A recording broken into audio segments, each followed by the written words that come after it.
Requesting permission for launch. Yeah. Pro show. Yes, sir. Explaining entertainment, keeping them ahead of the culture curve. That's right. Go for launch in 3, 2, 1. Here goes, sir. Start the countdown.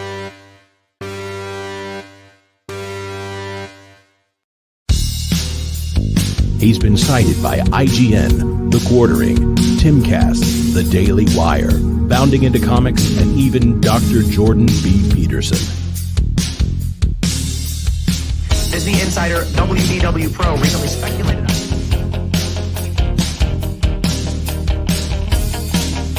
Time and time again, he's broken big entertainment news live on the air. I've been following WDW Pro and his track record for years. If you want to find out what's on the horizon for theme parks, Pro is where you go.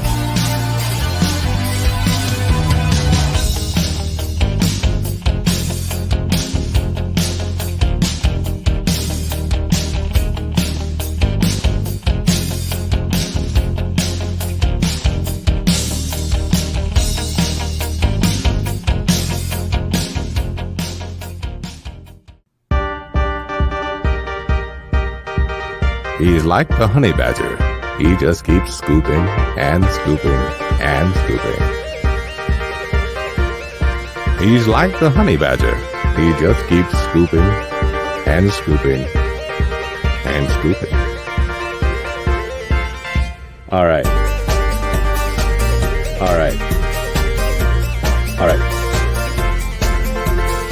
He's like the honey badger. He just keeps scooping and scooping and scooping. All right. All right. He's like the honey badger. All right. All right.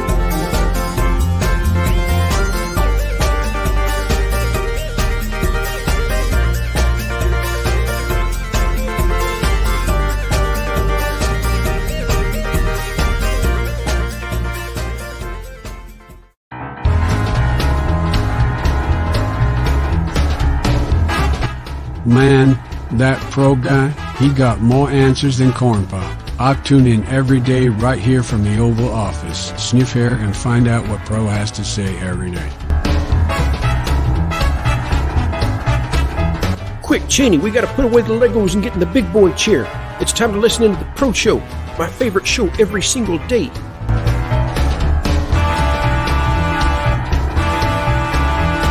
I did not have relations with anybody during the Pro Show.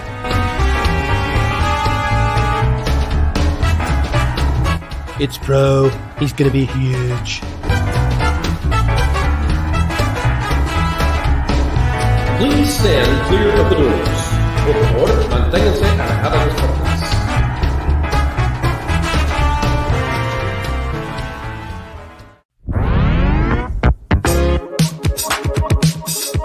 Ladies and gentlemen, boys and girls, in just 2 minutes, the lighting at the Magic Kingdom will dim for the performance of the Pro Show. We hope you enjoy and have a magical, truthful time.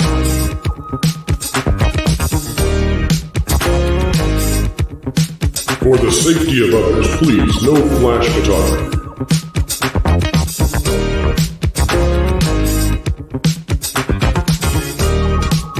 And welcome to Provision 3D. All right, everyone, put on your coffee glasses. I'm going.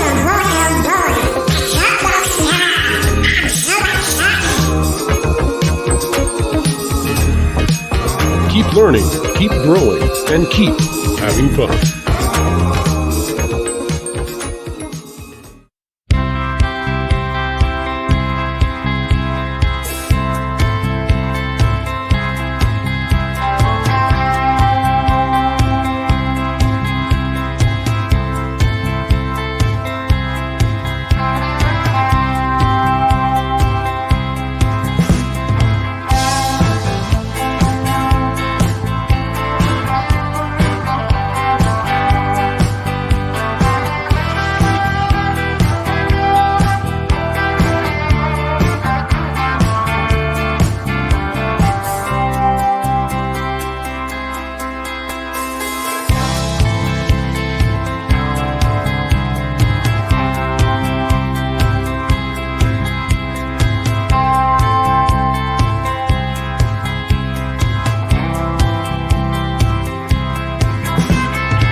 From the redwoods of California to the hills of Tennessee to the Rockies in the Sunshine State and Maine with that bright and shining sea.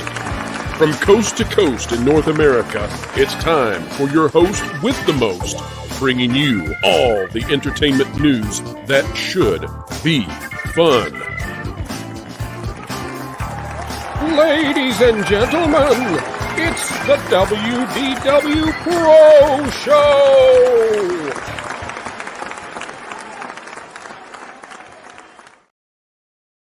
Hello and welcome to the Walt Right out there, joining us again for a special edition on an afternoon, this being Thursday, of course, 5 p.m. Eastern Time. It's comfy joining our old time slot, but it's not forever. But no, January has been filled with news, which is very unusual for January, but we are here to cover the news nevertheless, and we've got a ton of stuff, including some exclusives that you don't want to miss.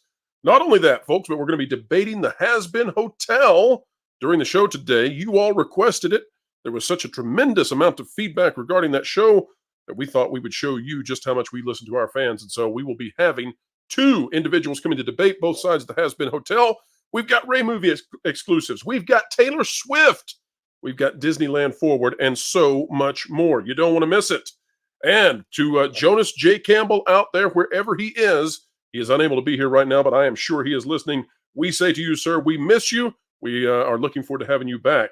Let's bring on the panel as we speak. We've got first up, John Trent, the editor-in-chief of thatparkplace.com. Welcome, sir, to the panel. Good to be here. Thanks for having me. We also have Lorena Creole, who is taking a wonderful sip. Lorena, what's in the mug? Wine. I'm done with work in corporate America for a day. So I just kind of wine. My sparkly platinum 100 year anniversary Disney mug that I got for $20. That's a sparkly beverage. We also would like to welcome someone who everyone loves when he's on the show, and it's been way, way too long. Please, folks, welcome back, Clobbering Times. Hey there, it's Clobbering Times. I'm honored to be here, sir, with such a great panel. What a joy to have you back, Clobby. One of my favorite guests ever, and we have great conversations when you're on, so happy to have you. And we also want to welcome, of course, just a true fan favorite, responsible for so much in terms of crafting the things that you remember from your childhood and love. Please welcome to the show, LW Ghost once more. Well, thank you. And I'm curious what kind of wine is going on down there in Florida today, because, you know, when I moved from the West Coast, I brought 26 cases of wine with me. Wow. And I'm working my way through them slowly but surely. But anytime you want a sample, just let me know. Okay. Well, we started off on a very happy and just magnanimous position here. Right off the bat, folks, pure joy raining down from heaven above. Hey. Jay gifting 20 WDW Pro memberships. And what a wonderful and kind thing that is that Jay has done. Folks, make sure you're checking out the member content. It's exclusive, of course, on the channel. It's the price of a soda per month. If you're not yet a member, consider joining. We just released a member-exclusive video, 1 hour-long discussion between Tommy Tables, Jeff from World Class BSers, and Culture Casino, where they talk about the importance of toys, action figures, and collectibles, why those really matter. It's the kind of content you only get if you're a member. We present the highest quality member-exclusive content we possibly can. Can I interject about that Yes, conversation? Mr. Genre Guy. Speaking as somebody to whom, frankly, the toy stuff was not so important, they convinced me. It's a great talk. It really, really is. Fantastic. And folks, well, I do want to say this. There have been some of you out there who have said, why can't we play the member-exclusive content in the background, and I can use my phone, and if the phone goes off, that's fine, and I'll listen to it while I work. And I do want to apologize that member-exclusive content does not yet have that feature. That's something that YouTube is working on. So as soon as YouTube allows it, hopefully that will be a feature very soon. I don't think many channels do this, where we actually present long-format exclusive content on a regular basis, but on this channel, that's what you get. Also, Osmora, $1.99, hail to the $1.99, gifted 5 WDW Pro memberships. Thank you so much.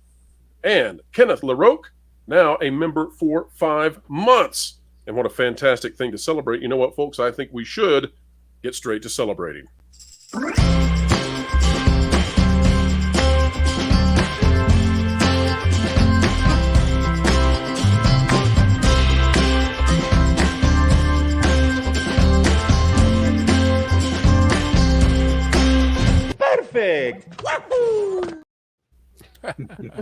More super chats right here. Slade Wilson, not Jonas Hey Campbell for 5. Guess who's back?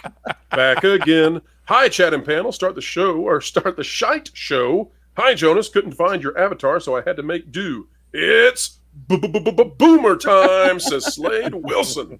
Slade, thank you so much, and you sure do look dapper over there. You're missing the Windsor knot, though. That's something that Jonas always has and always perfectly tied.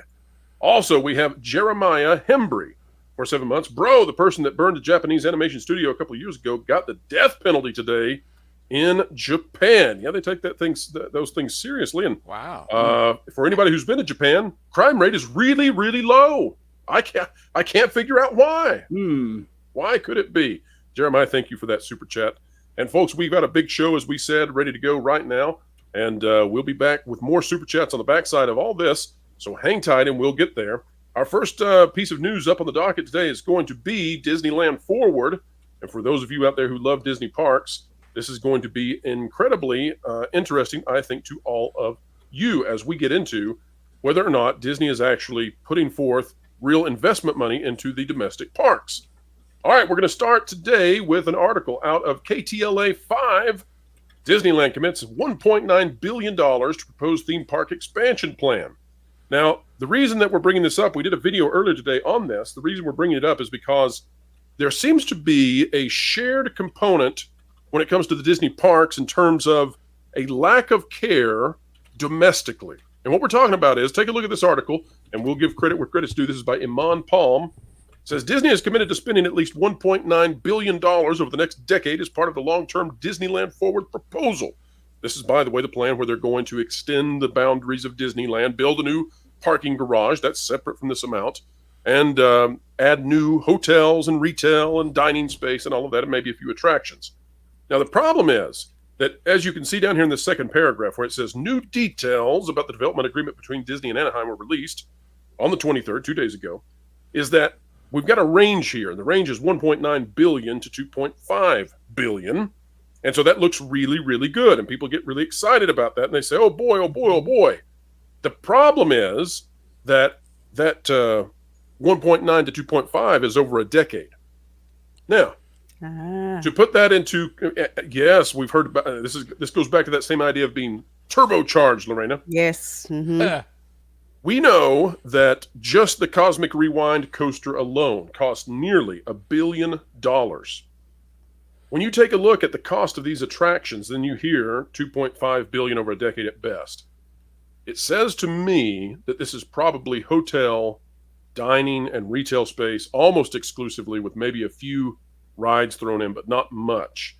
And considering this is the one big chance that Disneyland Resort has to expand, this is it. I think that it is indicative and perhaps indicting of the current Disney leadership that instead of thinking big and dreaming big and doing what Walt would do, by the way, hail to the Walt right, and yes, this is your alternative news source. Walt would, of course, have went for everything, for all the gusto. He would have bet the farm, shoot the moon, and instead, they just want to give you some tchotchkes and send you on your way. They want you to go spend couple $100 on a Louis Vuitton that they'll add to the downtown district and keep on going. Lorena, when you hear that number and when you hear that, oh, it's over a decade, which comes out to be something like between, well, essentially $200 to $250 million a year. By the way, me and Vash did the numbers.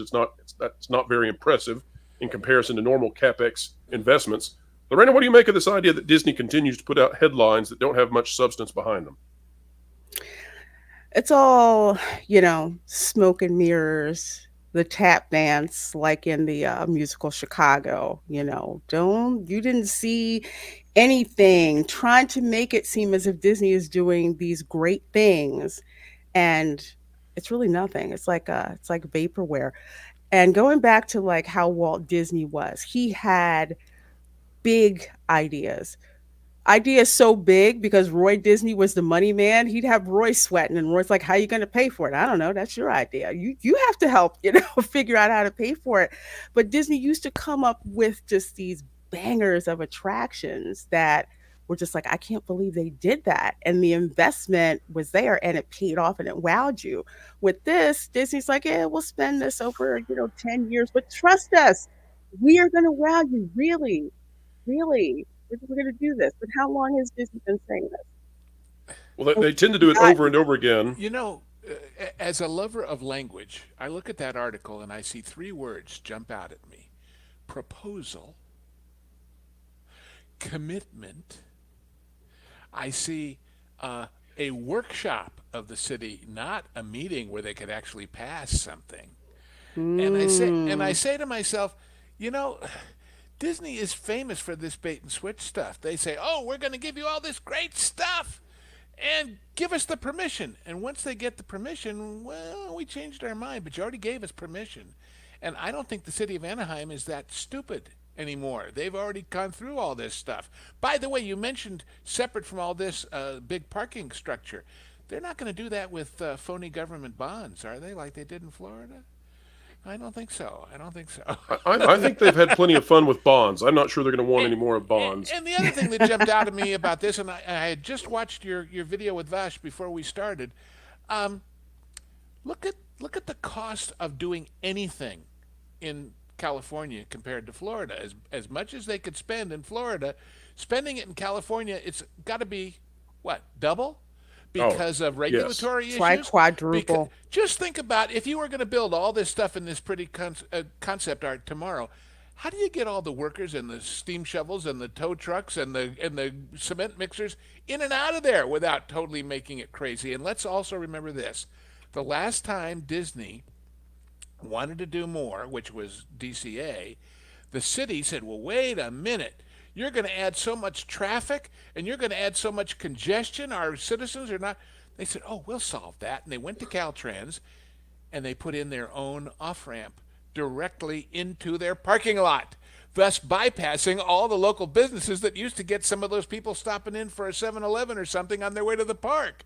Mm-hmm. So be careful what you wish for, as far as avoiding all that. So I just don't think the city of Anaheim people are that, Indeed. gullible anymore. And Mr. Ghost, the fact that they're watching what's happening with the Splash Mountain transformation should give them some indication that Disney is not very good at executing on an idea any longer. Before we go to that, I want to go to Clobby. And Clobby, in your lifetime, what have you seen in terms of the overall concept of Disney parks and the general public? Like, what's your assessment of where Disney parks were in the minds of average Americans 30 years ago versus today? Oh, well, as much as I love them, I haven't been very, very many times. Way back in the 70s, I went to Disneyland once, and back in, it's been about 20-something years since I've been to Disney World. But nevertheless, whether you've been to them or not, they're part of the cultural imagination of everyone. Whether I'd love to go. Don't get me wrong. I just never get much of a chance to do. Do you think that still holds true though, Clobby, today? No. Do you think that today people view it the same? I think so. I think still to an extent. I mean, I have, and this is probably anecdotal, I'm sure, but members of my family. So, like one of my nephews, for example, has young children right now, and they go a couple times a year. They're fanatics for it. Now, again, I understand that's an anecdote. That's just some what I know, but I know a few other families like that really still love it. And when we have conversations about certain things and practices that Disney's and people like that do, when I talk to them about that, they understand where I'm coming from and they don't like it either. And they still bring their kids every time. I mean, they still going to bring them. They love it. They have, like I said, 2 or 3 times a year in the case of one of my nephews. And he has, again, his children are now they're just down the early teens. They've been going for years. So I think that might be true of a lot of people. That it's still so huge to some. I don't know. Yeah, totally agree. Yeah. Now I'll tell you, somebody who is, and by the way, LW Ghost, you were talking about bonds before. I'm going to bring on somebody right now who is easily confused with one Mr. Bond. He is, and who also is huge in his own right. Folks, please welcome aboard Tom Connor of Midnight's Edge. Welcome, sir. That was very accurate, actually. That's Connor's. Very accurate. Tom Connors. Tom, you're always stirring and never shaken by this stuff, and that's That's right. Well played. MGM should be so happy with us. Now, here's why the Disneyland Forward stuff is not gaining momentum in terms of the general public believing what Disney says. That's pretty. Let's take a look at this. We did this on the show the other time, but we got to do it again because you got to reiterate this over and over. And the fact, too, that those who view the pro show at noon are different than those who view the pro show in the afternoon. Sometimes different audiences. You got to see this. Take a look right now. This is Splash Mountain as it once was. A beautiful, amazing, iconic attraction. And many would say that it was the most popular attraction in the world in any theme park, period. And those who would say that, well, they have polling to back them up, so better for that. However, what do we have now, ladies and gentlemen? We have this. It's the bush. It's the bush. The green bush rises. The scaffolding really brings it together. I love it's the Hobby Rainforest Lobby Cafe Adventure. Yes, love the Hobby Lobby garland, floral garland aisle. That is Wow. what this is. The And if you flower think it aisle looks explosion. bad with the picture, see that hot mess in person. Well, wait a minute, Lorena. Wait a minute. And I want to thank Lorena, too. She has sent me footage that we'll be using in an upcoming video about this. But wait a minute, Lorena. Here's what you were promised. This is what they told you would get. And look what you got instead. You got a bush instead of a beautiful tree with a boat up top. It's almost Typhoon Lagoon-esque.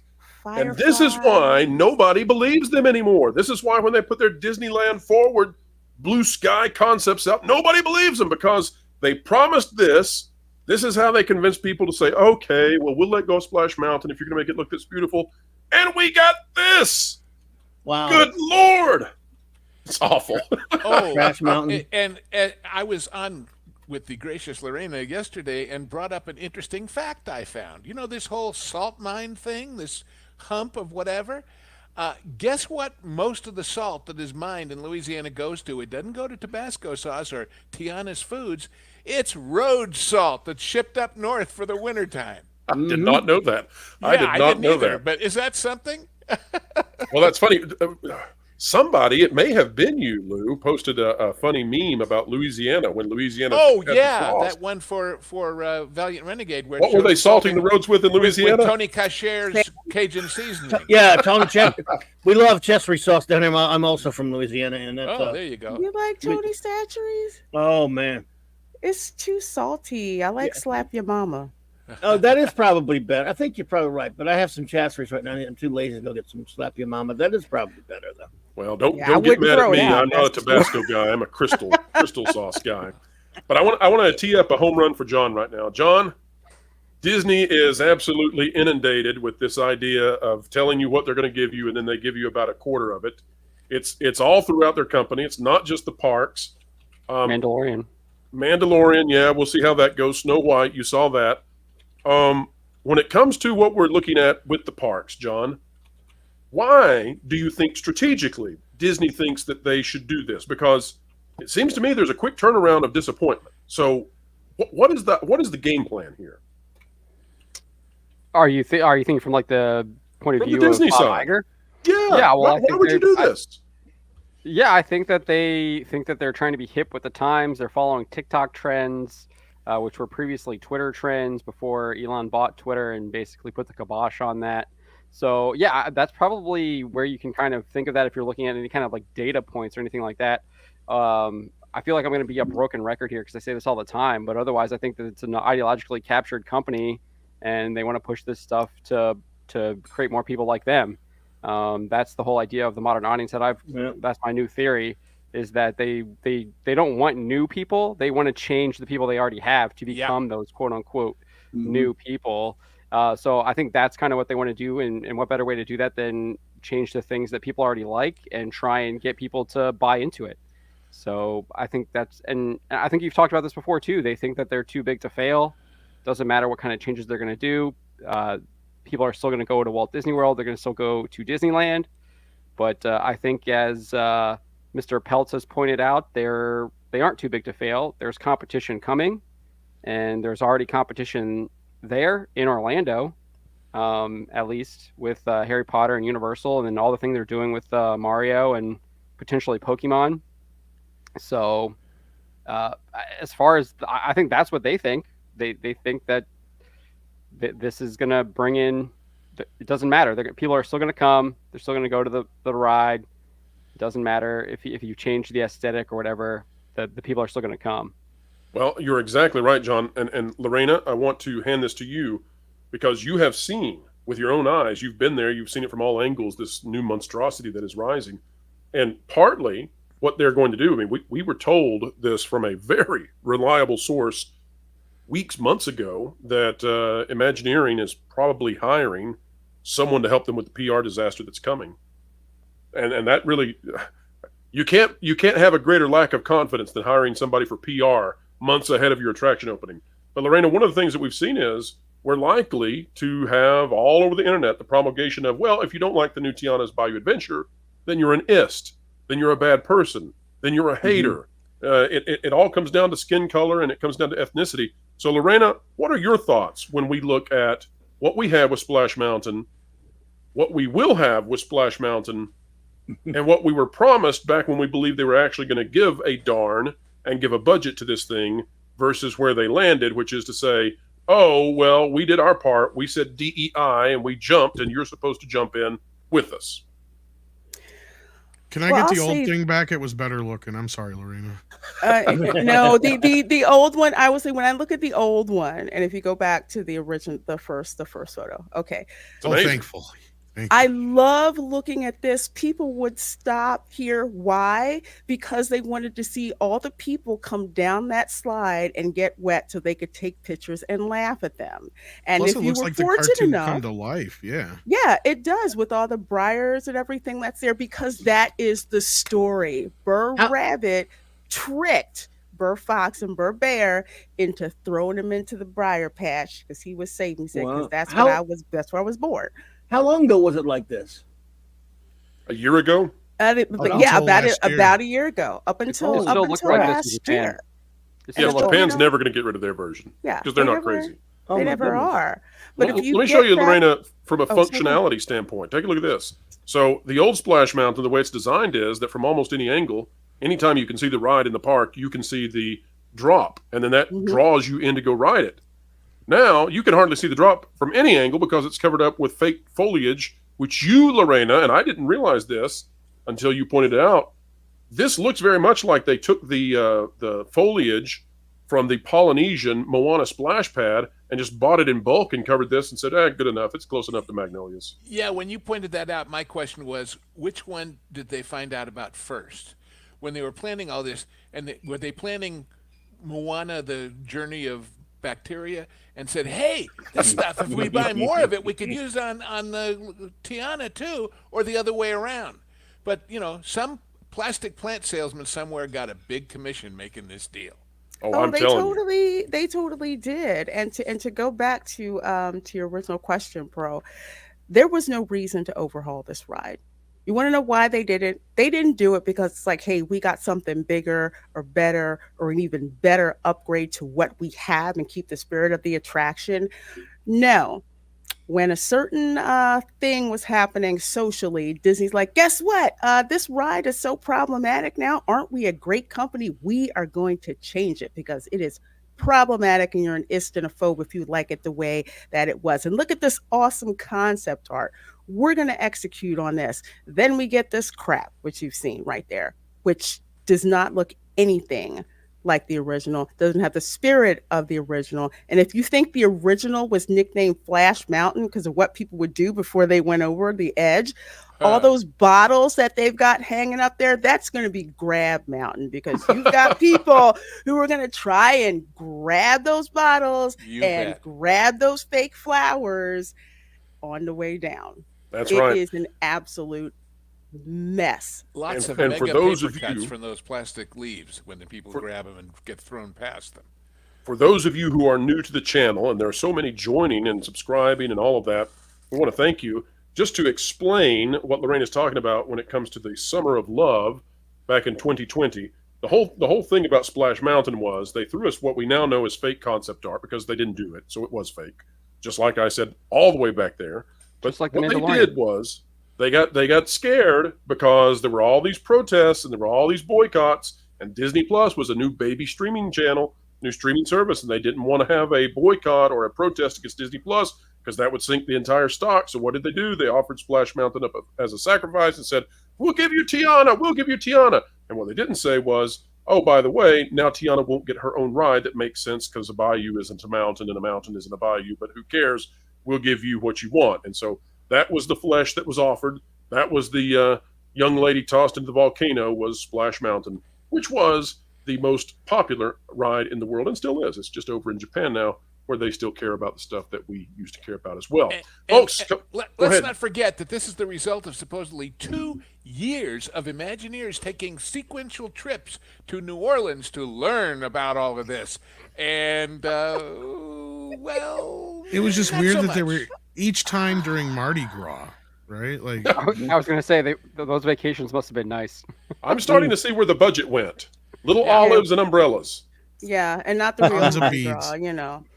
Beads. That's right. Well, let's get to taking a look at some of these super chats. And then after that, folks, we're going to have something brand new. We've never done this on the show before. Everybody on the panel is going to hop off for a little bit, and we're going to bring on 2 new panelists because it has been highly requested that we debate the Hazbin Hotel, the second place show on Amazon Prime Video. And so we're going to have that debate, and then we'll bring the panel back on afterwards. And folks, if you have any thoughts or comments on the Hazbin Hotel, get those super chats in while you can, and we'll hopefully bring those up to our debaters. We'll introduce you in just a moment. Here's our super chats. Slade Wilson, not Jonas Hey Campbell. For 2, Pro, you get Jonas on this show right now. Slade, I'm sorry. He's still recovering from the burns from the oven incident. We won't bring it up. I promise not to. Sick Lid for 10. Lorena's Frozen Daiquiri. Cheers. Hold it up, and everybody, hold on, Lorena. I've got a drink too. It's not wine, but let's all take a sip. In 3, 2, 1. Glug. There we go. The pause Coffee that is refreshes. All right, and we've got Fuzzhead Movie DGR gifting 5 WDW Pro memberships. That's exceedingly kind. God dang it, from the bottom of our hearts here on the WDW Pro channel, thank you. We've also got this one that came in. It's not a super chat, but we wanted to highlight it. Mark Flothy, or Floth, says WDW Pro and That Park Place are now famous. The Quartering did a segment on their insight. Well, it's good to be back on the Quartering. We hope it was a positive piece. I have not seen it yet. But, of course, we're always pleased when other channels see us, cite us, and we're happy to do so for them as well. Jay for $10. Jay is on a spree right now, helping keep the lights on here at the Old Pro Studio, the Old Pro Ranch. Jay for 10 says, I remember when Disney first started this project, when they evicted Rainforest Cafe to make room for Hotel Number 4, only for the city or county to pull the rug out at the 11th hour. Jay, you just didn't know they were going to move Rainforest Cafe into Frontierland and Critter Country. Who knew? Lorena, any thoughts on this one?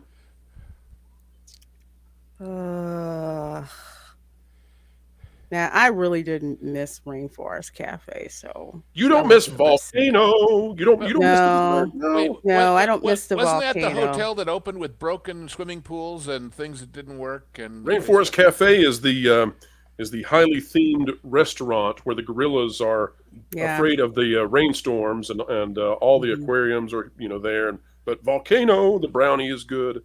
I don't know. Rainforest Cafe is it's fun unless you have an infant, and then it's a nightmarish kind of experience. Don't take an infant. Don't take an infant. All right, we've got Slade Wilson, not Jonas. Hey, Campbell for 5. Quick question for panel and chat: do you think the new Indiana Jones game will be as gay as Jonas or less gay like RuPaul? All right, folks, what do you think about the Indiana Jones game? I bet John's got some thoughts on that one. I mean, if you watch the developer video afterwards, it sounds like it's going to be a disaster. It was colorful. It looked dated.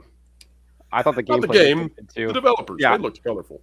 Oh yes, but I thought the gameplay looked dated. It looked old. Oh. Yeah, it looked like it would have been impressive in 2009. Like Uncharted looked way better, even the older games. Can you believe that the amount of pushback we got on the channel? In that one. The amount of pushback we got was over Machine Games, and we had people say Machine Games is not a remastered game company, and it didn't take but 5 seconds to pull up links and say, well, they've made content for remastered games. I don't know what you're talking about. But yeah, we got a lot of pushback on that one. They already have another female sidekick who's probably going to be lecturing him too. So yes. Well, she's the girl boss. I mean, she'll be both the protagonist, antagonist, and everything in between. Yeah. In the end, right. Yeah, in the end, you get to play as her instead because that was always the goal. Takes place in the 30s, and she's got that 2023 haircut. It's all the rage. And half your head gets to be cool. Oh, great. Mm-hmm. Yeah. I'm glad I'm skipping that game, let me tell you. All right, Long Rua says for 50 or 50,000. Somebody will have to tell me the currency on that one. Zelda producer, let's see, IG Anuma. Somebody will have to help me on that one. Also, was in an Instagram video for Universal Epic Universe with Shigeru Miyamoto. I know that one. Does this mean a Zelda world is coming? Long, we have been saying since January of 2023 that Zelda is coming and is coming to Islands of Adventure. Yes. We're also very confident that Pokemon is coming to the original Universal Studios in Orlando. Yep. And so when you put all the new IPs together, Universal Studios, I think, will become the biggest theme park resort in Florida. And I would have never thought that was possible 5 years ago. That Poseidon, I keep calling it Poseidon's Adventure. I think that's what it was. That whole Atlantis section is yes. It perfectly fits into Zelda. And the last time I went through there, I think a day before it closed, the team member who was, the face character basically said, this is kind of like Zelda, isn't it? And people flipped out. Now, who is this guy telling us how to pronounce Japanese? Onuma? Onuma. That guy doesn't know. I don't even know who that guy is. Change of Ways for 2 says maybe we should showcase alternative parks more. Well, Change of Ways, that's a very interesting thing. We're actually working on getting some interviews, potentially with some other theme park executives. So we'll let you know if that happens, but we are working on that. Fantastic. We also have Bad News Badger. Concept art is Splash Mountain reskin. Don't know what to call what they actually did. The bush. They bushed it. They bush leagued it. Bush League, yes, exactly. Tiana's Bush League Adventure. These write themselves, folks. Dustin Sensenig for 5. I missed the deadline with my bonus member chat. Are you guys following the Epic Universe construction? Each update gets more and more exciting. You bet. Lorena, you are following it, right? I am following it. I actually drove past the construction site about 2 days ago. It is crazy how fast things are going. Things are going up. They unveiled, Mount Beanpole, so you can see Mount Beanpole now in Super Nintendo World.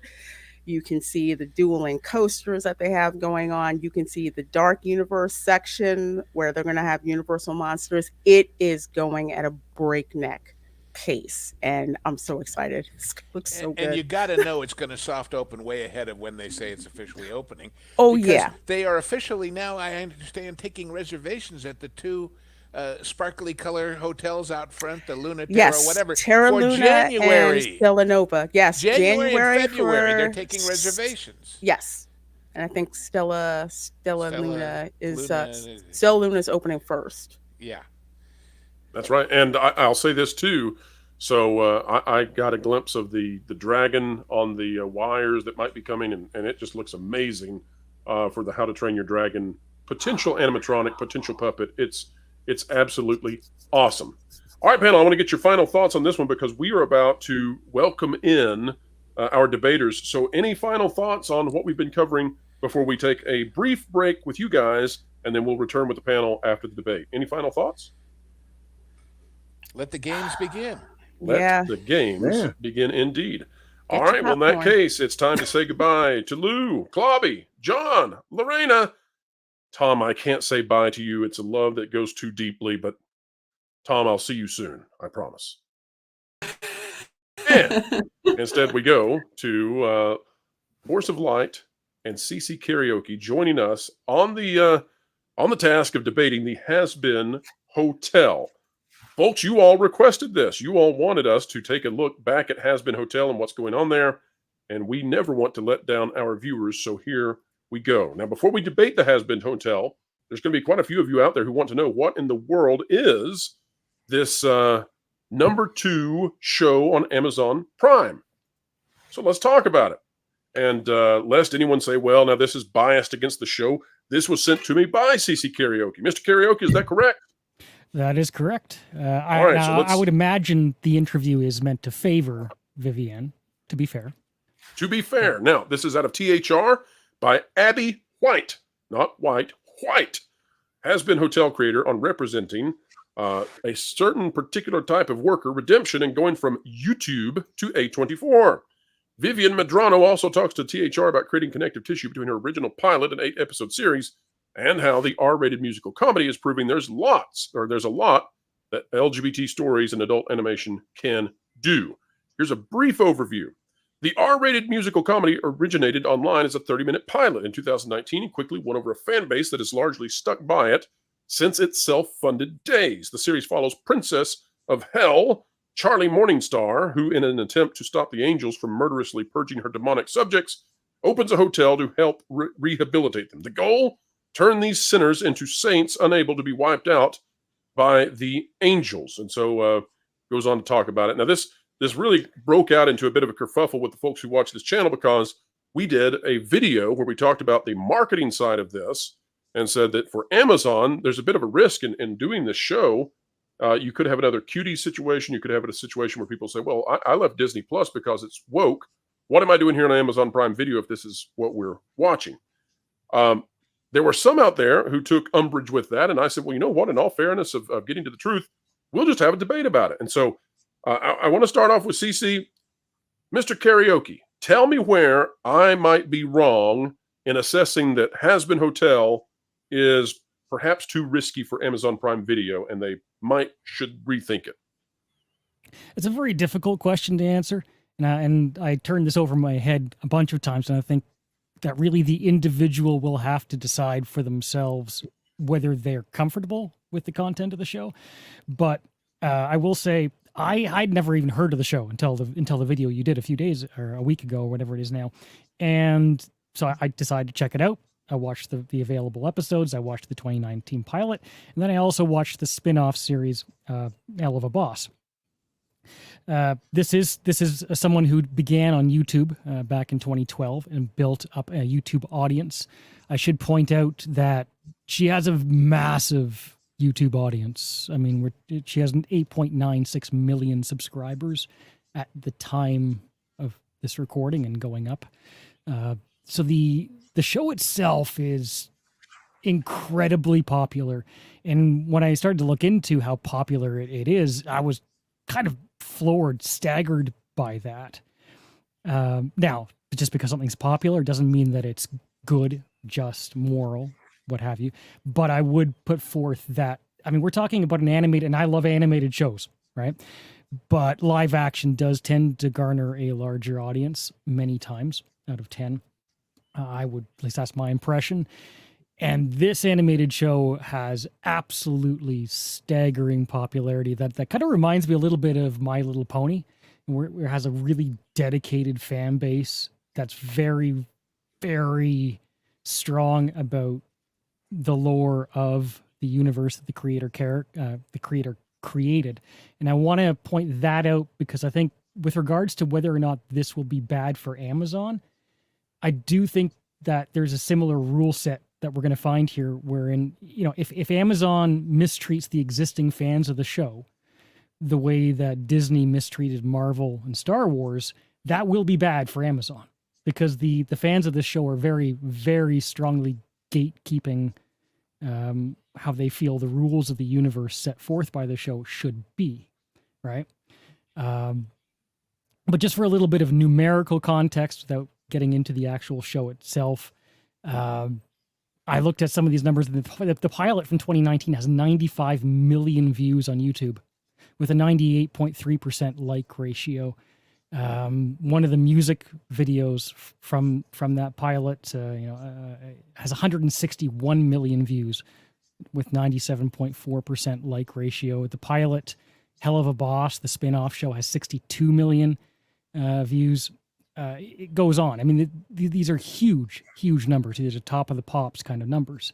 So I would at least open by saying the show definitely has a very strong popularity index, and it's not surprising that it's the second highest viewed show on Amazon presently. Again, that doesn't say that it's moral or just, but it does say that it is definitely going to benefit Amazon in some degree by its existing fan base.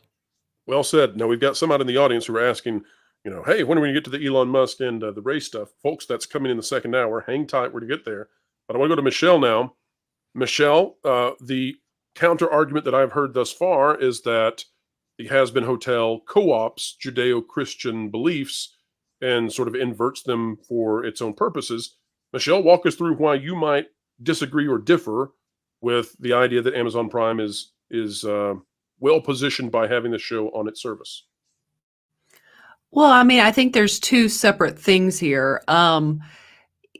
Maybe it does do well for Amazon Prime. As he said, it has a huge following. So it very well doesn't hurt Amazon Prime. And one thing that's actually good for Amazon versus a Netflix and a cutie situation is, like, outside of The Boys, for the most part, no one really talks about Amazon shows. If we're being honest with ourselves, like I know people like I enjoyed Reacher, but like, no, even Reacher barely gets talked about. Like, my point is Amazon, if this was Netflix, this would be blown. It would be everywhere right now. Like, you would be feeling backlash, anger, everything. But because it's on Amazon, I just think it kind of goes a little unnoticed, to where it's going to kind of slide under a lot of people's radar. And then maybe they do just. Is that because the likelihood of people wanting to boycott Amazon is so low because it's tied to their free deliveries? Well, probably, but do you get what I'm saying though? People don't really talk about Amazon shows. Like, they don't have like a Stranger Things. They don't have like the Wednesdays. They don't have like the same buzz that Netflix shows get. I mean, a good example of that, they actually did a show last year that was up for Emmys recently. Daisy Jones and the Six. I thoroughly enjoyed the show. It was a very well-made show, but it got no buzz by people because no one really cares about Amazon shows, is how it feels. So that's where I don't know that it is going to hurt them, but for people who do see it, I mean, good gosh, like, there's plenty of stuff that Hollywood, that entertainment that comes out that I'm not going to watch just because it goes against certain things I believe. But this was like next level. Like, I don't know that I've ever watched something that literally tramples upon Judeo and Christian values in the way this does, because it literally takes the origin story of both of our faiths and just totally twist it and lies. Like, at the very fundamental level of two, just a quick Google search will tell you that over 2.38 billion people around the world at least identify as Christian, and that's just Christian. Then you add Jewish into that as well. That's a lot of people that if they did see this, I don't know how they're not thoroughly grossed by what they saw, because again, you're taking a faith and totally flipping it, and basically up is down, down is up. And that's very troubling to watch. So I'm going to come back to that in just a moment, Michelle. I want to ask you about the criticism that this is akin to the satanic panic of the past. But Cece, I want to come to you, though, and take what Michelle has said and further that point to you. And I just want to ask, there are a lot of people who say that this is attempting to be edgy by doing just exactly what she said, and fair enough. But why is it that it doesn't do that with something like the Muslim faith? Why is it that it plays sort of safe by taking on a faith that is less likely to, what will we say, to go after them in a way more than just verbal or ideological? Well, I've been trying to understand over the last couple of days where Vivian's coming from. She definitely talks a lot about having been young and stupid when she was 5-10 years ago. She still is young. She's still inexperienced. And through watching the show, I feel like the inclusion of heaven and hell and these ideas, kind of a miss, actually, kind of an inexperienced, youthful miss on her part, because I feel like you could take that completely out of the show and the show would still function. It would still be fine, insofar as it's about a group of characters who come together as friends in this place called the Hazbin Hotel. the world doesn't need to be hell. It can be just a depraved world that is being oppressed by another society. It doesn't need to use these names. It doesn't need to borrow from these places. All of that could be completely changed to be something completely original, and the show would still work.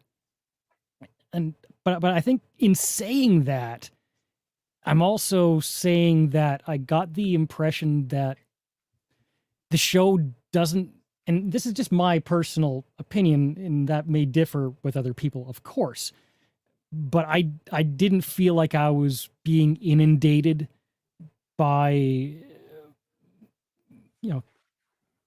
I felt like the stories were more focused on this group of friends. And through watching the spinoff, it definitely reminded me of that recent Elon Musk quote. What I see all over the place is people who care about looking good while doing evil. Mm-hmm. Because I think what Vivian is really most instilling through her writing with this show is that idea. I do think she could have done it without using heaven and hell. But I feel like that's where her intention is coming from. The pilot episode of the Hell of a Boss spin-off series, for example, very early on, it compares the man who had an island and is no longer on this earth. He compares that person to the leader of Germany during the World War II era as being completely the worst evil to ever exist, and to be completely irredeemable. So that also suggested to me that she's not actually saying that everyone and everything can be redeemed. And she's looking kind of more at this group specifically in the Hazbin Hotel, that there is redemption possible for some people. I just think maybe her communication through youthful inexperience could have been sharper. And can I say something on that? Because what you're saying is actually what is so bothersome to me. Because the implication is that heaven has turned their backs on these people. And that goes right at the heart of the Christian faith. That salvation is for whosoever calls upon the name of the Lord shall be saved. It doesn't matter what you've done in your past. It's about, redemption is that. It is redeeming what we have done. And the idea, again, what I saw from this, I did see the actual trailer, but I saw whatever it was where it did its origin. That's the main thing that I saw. And really, that was what we analyzed on the channel, was that particular piece of marketing. And my understanding is that may not be as indicative of the show as some would have liked for it to have been, given that it was marketing. But just to specify what that is, go ahead with your thought, Michelle. Yes. So just the fact that it is very dangerous, I would use the words dangerous, in a society that is already struggling with truth. And by truth, I mean even just simple realities of even biological in nature. We live in a society that really basically has rejected truth. And that's where, again, something like this, when I saw it, it was stomach turning. Because you're literally taking something that is true and you're flipping it and presenting a lie. And I just feel that is the last thing a society that is, again, already struggling for truth needs. Michelle, let me hit you with a tough question, and I want to see how you play with this. Many of our viewers, their criticism was that this was akin to the satanic panic, that this is much to do about nothing.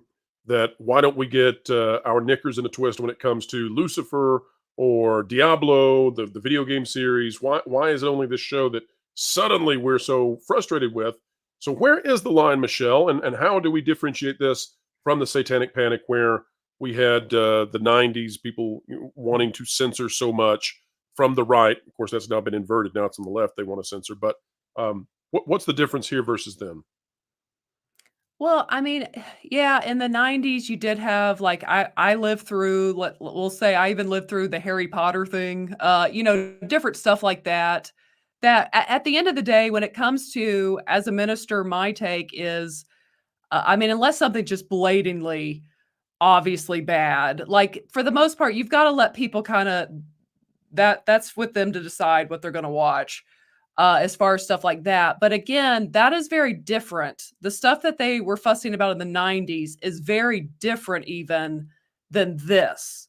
Because again, this is what I watch is a direct assault against literally the foundation of truth, the foundation of scripture for both Christians and Jews. So that to me is the difference. I have never seen literally the foundation of Christian and Jewish beliefs so like just twisted and presented falsely. And that just for any Christian, it's just like, ooh, it's kind of like an abomination. It's just kind of how I felt watching it. Well, I want to give Cece a chance to respond to that. And we do have to wind it up here, but I think we've both presented the sides. But Cece, what are your thoughts given Michelle's concerns? I think they're completely legitimate. And I think everybody has the right to decide for themselves what they're comfortable with, what they believe is to be moral and just. In that sense, if you find the show abhorrent, don't watch it. I mean, absolutely. And I would respect that. And I would hope everyone else would respect that as well. I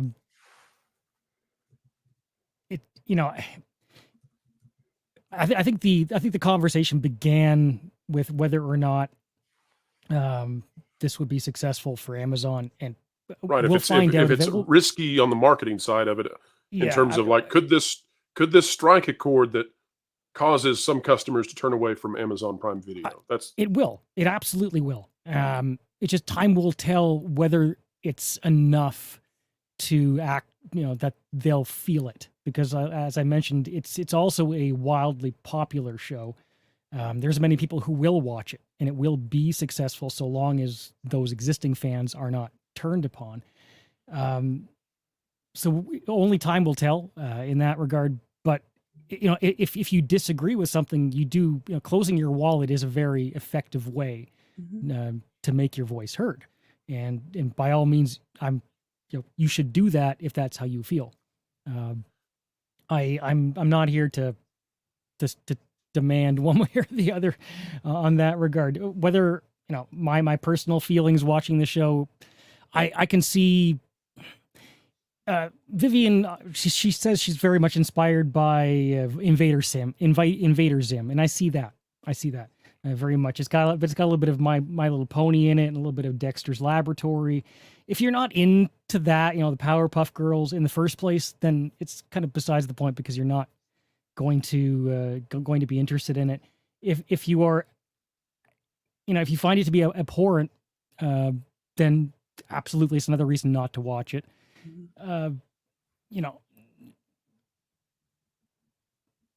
Well, if we're satisfied with that being our stopping point, CC, are you good with that? I would say if I'm going to judge it strictly just as a setting aside the content, and is it a well constructed show, I would say to a certain degree, yes. There are other shows I've liked a lot better, and with so much to watch, if I had to choose, I would watch Invader Zim first. I love Invader Zim. Angry Beavers is better though. But let me say this. So Cece, Michelle, thank you so much for participating in this. Both of you did this voluntarily and did an exceedingly good job. And this is the level of high discourse that I think we want to provide on this channel and want people to be able to enjoy and think through it themselves. Folks, you all are tremendously intelligent and gifted. It's now time for you to decide what you think. But Cece and Michelle have done such a wonderful job of presenting both sides. I want to bring on the panel, the entire panel real quick, and see if anyone else has any thoughts now that we've got the full party here. Anyone have any other thoughts who's been listening as to what you think about Hazbin, and perhaps if you'd like to add some commentary? Well, and can I just say lastly that I totally agree with him on the fact of, like, if you don't watch, like, I'm not going to watch it because I don't want to support it. And I would find it offensive anyways to what I believe. And then also, as he was saying too, which I totally agree, the best way to vote is with your wallet. So if you ever are genuinely, upset and want to cancel your membership, I think that's a great way to send a message. Well said. All right. If everybody's happy and pleased, we'll move on to Super Chats. If not, this is your last chance to hop in and give some sort of insight. Oh, go ahead. I'll only say that the question you asked, Pro, about is it less likely for people to cancel because they're getting their free delivery, is relevant in the larger scheme of what we talk about on these channels, in that I'm getting pitches on Facebook that, hey, you can have a year free of Grubhub Supreme or whatever they call their upscale service with the free delivery. I have Paramount Plus through my Walmart Plus thing. So maybe we are proving in the marketplace even more and more that the standalone streaming without any goodies attached is not going to work by comparison. And Disney Plus, take note. True that. Tom, you had a thought? Yeah, I mean, I've heard a lot of different sides to this argument, and look, I'm for the side of you should be able to make a movie or show about just about anything for the most part, but you also have to face the facts that some people are going to reject it or not like it, and that there's a risk sometimes in the marketplace. There is some types of content, and there's some really great points brought up in the private chat here, which I'm not going to dive into because I don't want to, bring out anybody else's points. But one of the things I did bring up is one thing I do hear people saying a lot is that it's rated M. Okay, but what does that really mean anymore, right? Like, it used to be stuff like, even when I was a kid, like shows like The Simpsons and stuff were considered adult entertainment, and that was shown after 7, 8 o'clock, depending on your market. So, like, at least in that case, it was treated like it was not a kid show shown at Saturday mornings or 4 o'clock in the afternoon, 3 o'clock in the afternoon, again, depending on your market, after school. This show is on an open platform, so is anybody really even paying attention to it being rated M? And the art of it, to me, screams a kid's show, right? Like, nothing about the art style or anything like that makes me think it's an adult program. Now, again, we live in a world where we have hundreds of adult cartoons now compared to 20 years ago, 30 years ago, what have you. I understand that, but we're also in a different world where those type of shows used to be shown at like 10, 11, 12 o'clock at night. You can watch this any time of the day. Your kid can just click on it any time of day. I'm not even sure. I mean, yeah, you have adult, blocks and stuff you can have on some of these streaming services, but 9 times out of 10, you got to turn to your kid and ask how to turn it off anyway when you want to watch something. So, well, I will say that first of all, I am not for censorship. It is for you, the consumer, to make the decision. Are you going to watch it or are you not going to watch it? I'm not canceling my Amazon Prime because there's a show that could possibly be problematic. I haven't seen it yet. Same thing with Netflix. There's a bunch of stuff on Netflix that I don't necessarily agree with, but I'm not going to, boycott Netflix. But what it does boil down to, and I always have to tell parents this, you need to know what your children are watching. Mm-hmm. Ask what they're watching. Sit down with them and see what it is that they're watching. Do not let the stream people, you saw the TV raise their kids. Do not let the streaming service raise your kids, because in the end, the people who are responsible for what your kids are watching is you, the parent. Well said, and I think that's the perfect place to stop and to get into our wonderful Super Chats. So here we go.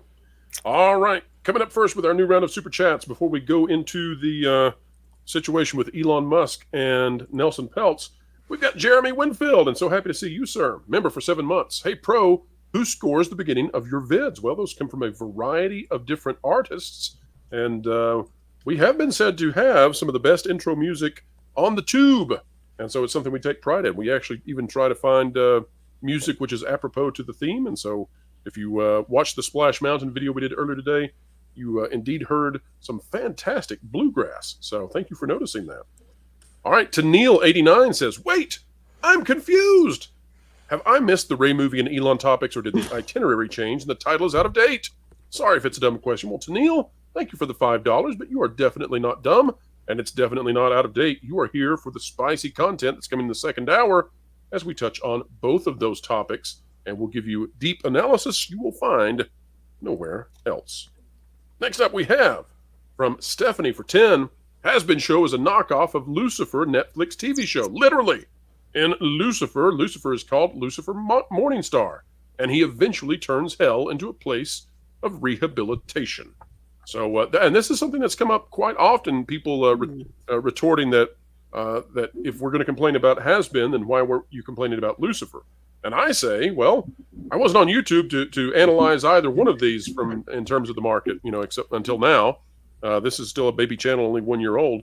But I think so far I think everybody in the panel, and correct me if I'm wrong, says that we are anti-censorship, but also pro-evaluation of the market if you're a major company looking to put one of these shows out there. Mm-hmm. Yeah, I would say too, I think a difference, like I've never watched Lucifer for obvious reasons. But and again, I just avoid watching it. But I think a little difference there is I don't feel the show Lucifer, from like the images, things I have seen about it, would necessarily, as Tom kind of pointed out, appeal to a younger audience, where I think this show does have appeal to a younger audience. So I think that's kind of let's just be real. We don't like it's when like we the Joe Camel effect. Younger. Sorry. Yeah. Well, what Lorena said about parents watching what their kids, a parent who was casually going by this on the Amazon page would say, oh, it's another cartoon show like all those others. I bet it's fine. There's nothing about Lucifer that says that. Yeah. That's a good point. I had not thought of that. I think it's fair to expect that people under the age of 18 will be watching Hazbin Hotel, regardless of its MA rating. That's going to form a substantial part of the fan base. I'd wager that's the target audience, and that's probably who follows it on YouTube as well. Just can't express enough as a parent. You should really, really be paying attention to what your kid's consuming.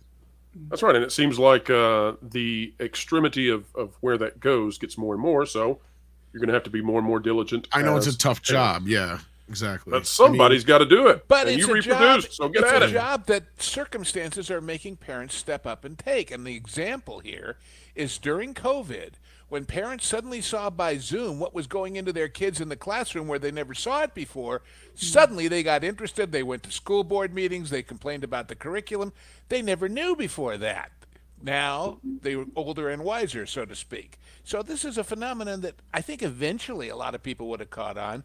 But the people who say never let a crisis go to waste, well, be careful what you wish for, guys, because a crisis might just give your game away. True that. All right, next up we've got Tennille saying, oh, that makes sense. Thanks, Pro. Well, Tennille, you're very welcome. Always. We've got SFX F13 314 Sabertooth Raptor. Jonas sometimes is better at this than I. Box office predictions this year. Great job, all. I don't think we have time to go through the entire box office for 2024. On the other hand, it's a very short list because there aren't going to be many movies. Well, that's true. I think Dune is going to do well. I think... what is the Kung Fu Panda 4 will do well, and I'm going to say that I think Wicked has a good chance of being a breakout film that could beat Disney at the box office in December with their Mufasa. Keeping an eye too on Sonic 3. It's surprising, but I want to see how Sonic 3 fares going day to day against Mufasa. How does that play out? That will be an interesting comparison to make, and I think Deadpool will do just fine. So, Pro, does that mean you don't think Deadpool 3 will do well? No, I think Deadpool 3 will. So it's tricky. This is a video that I need to do very, very soon because I have a theory about Deadpool 3. And my theory about Deadpool 3 is that if Disney does something that some are going to be offended by, some are going to think this is very offensive. But if Disney would release a PG-13 version of the film, day and date, the same day they release the R-rated, and have them running in different theaters, so you can choose which version you want to go see, I think it's $1 billion movie because they would be able to pick up the 13 and the 14 and the 15-year-olds.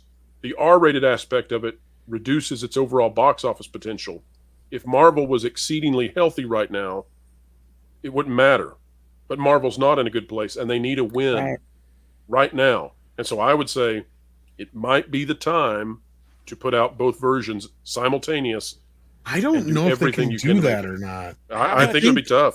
How much shorter would the running time be without it? Could it be a 30-minute short instead? That's right. I mean, it could be. It could be. I think this had something to do with, because I remember they had changed some rules. They did release a PG-13 version. Previously. Yeah, but it wasn't at the same time. Yeah. Right? Exactly my point. Because I the remember same this time. happened during Tom, how many Showgirls. 8-year-olds are going to go watch Wolverine if you make it PG-13? Well, and I know we just no, told you're parents, right. I agree with you, but I'm just trying to wearing remember because their Wolverine PJs into the theater. I remember when Showgirls came out.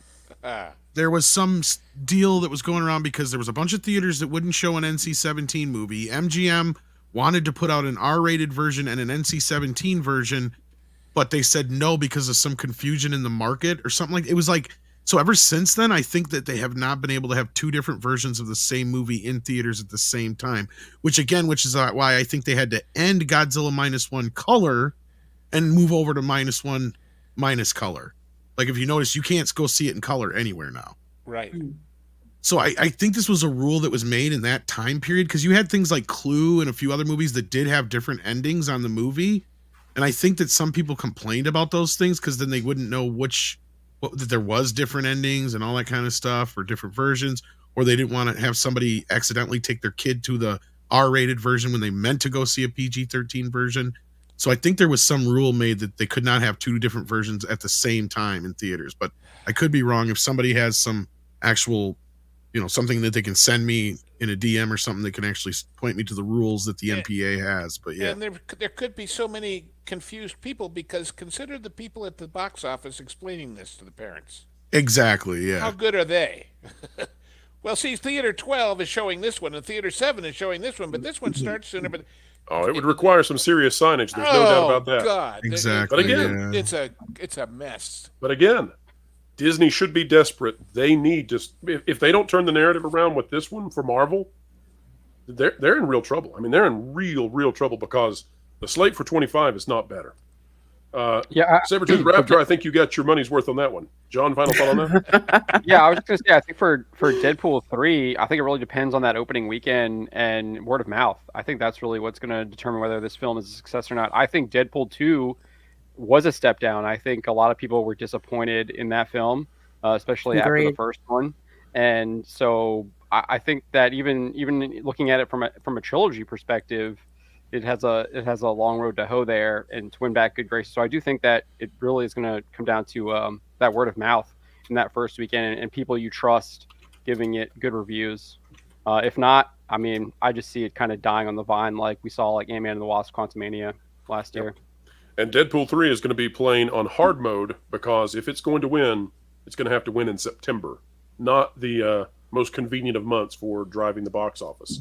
All right, Slade Wilson, not Jonas Campbell. That's for 10. I stand for the flag and Neil for the cross. Disney and KK stand for Hansel's Bionics and Family Programming, and Bob Iger kneels for Chinese fudge packaging. Slade? He forgot the R. Super chat there. Oh, man. Slade is sending me through the spin cycle on trying to figure out how to read these. That's definitely going to be a 2-shower day. Yeah. Yowzer. From Changer of Ways for 5, it's sadly nothing new. This would be just another Tuesday for Neil Gaiman. And also, I want to say this, too. Folks, take a look at that poll. CC and Michelle must have done a phenomenal job because right now it is 49 to 51%. It has been hovering at 50-50. And that may be, by the way, a sign of why the audience here on the channel was so responsive in terms of that video we did before, is because there is such an even split in how people perceive it. On that same topic, Ministry of Wrongthink for 10. Hazbin Hotel is the biggest self-own in recent history.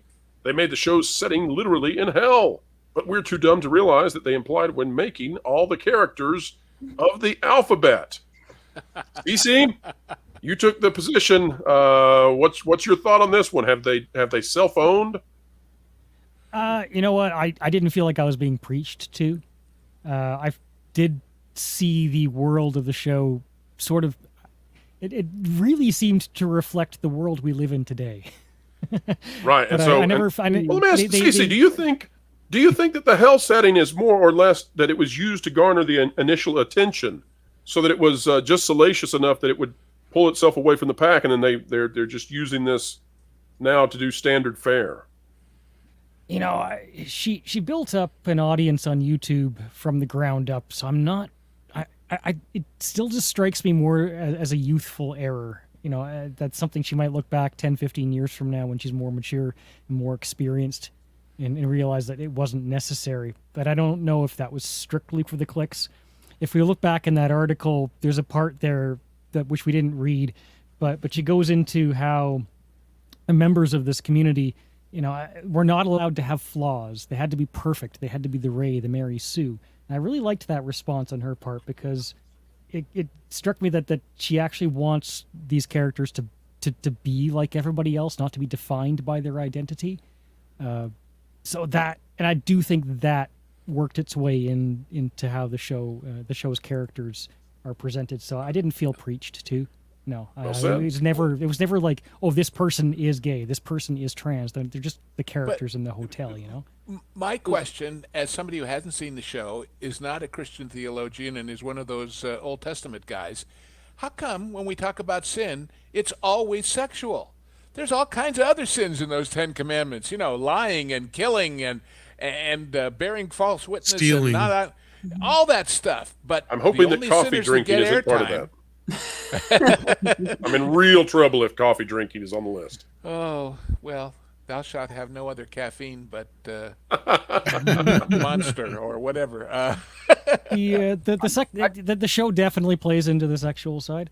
The second episode really leaned into like TikTok generation, though, like people being stuck in front of the TV and being told what to think and how to believe and Wait a minute.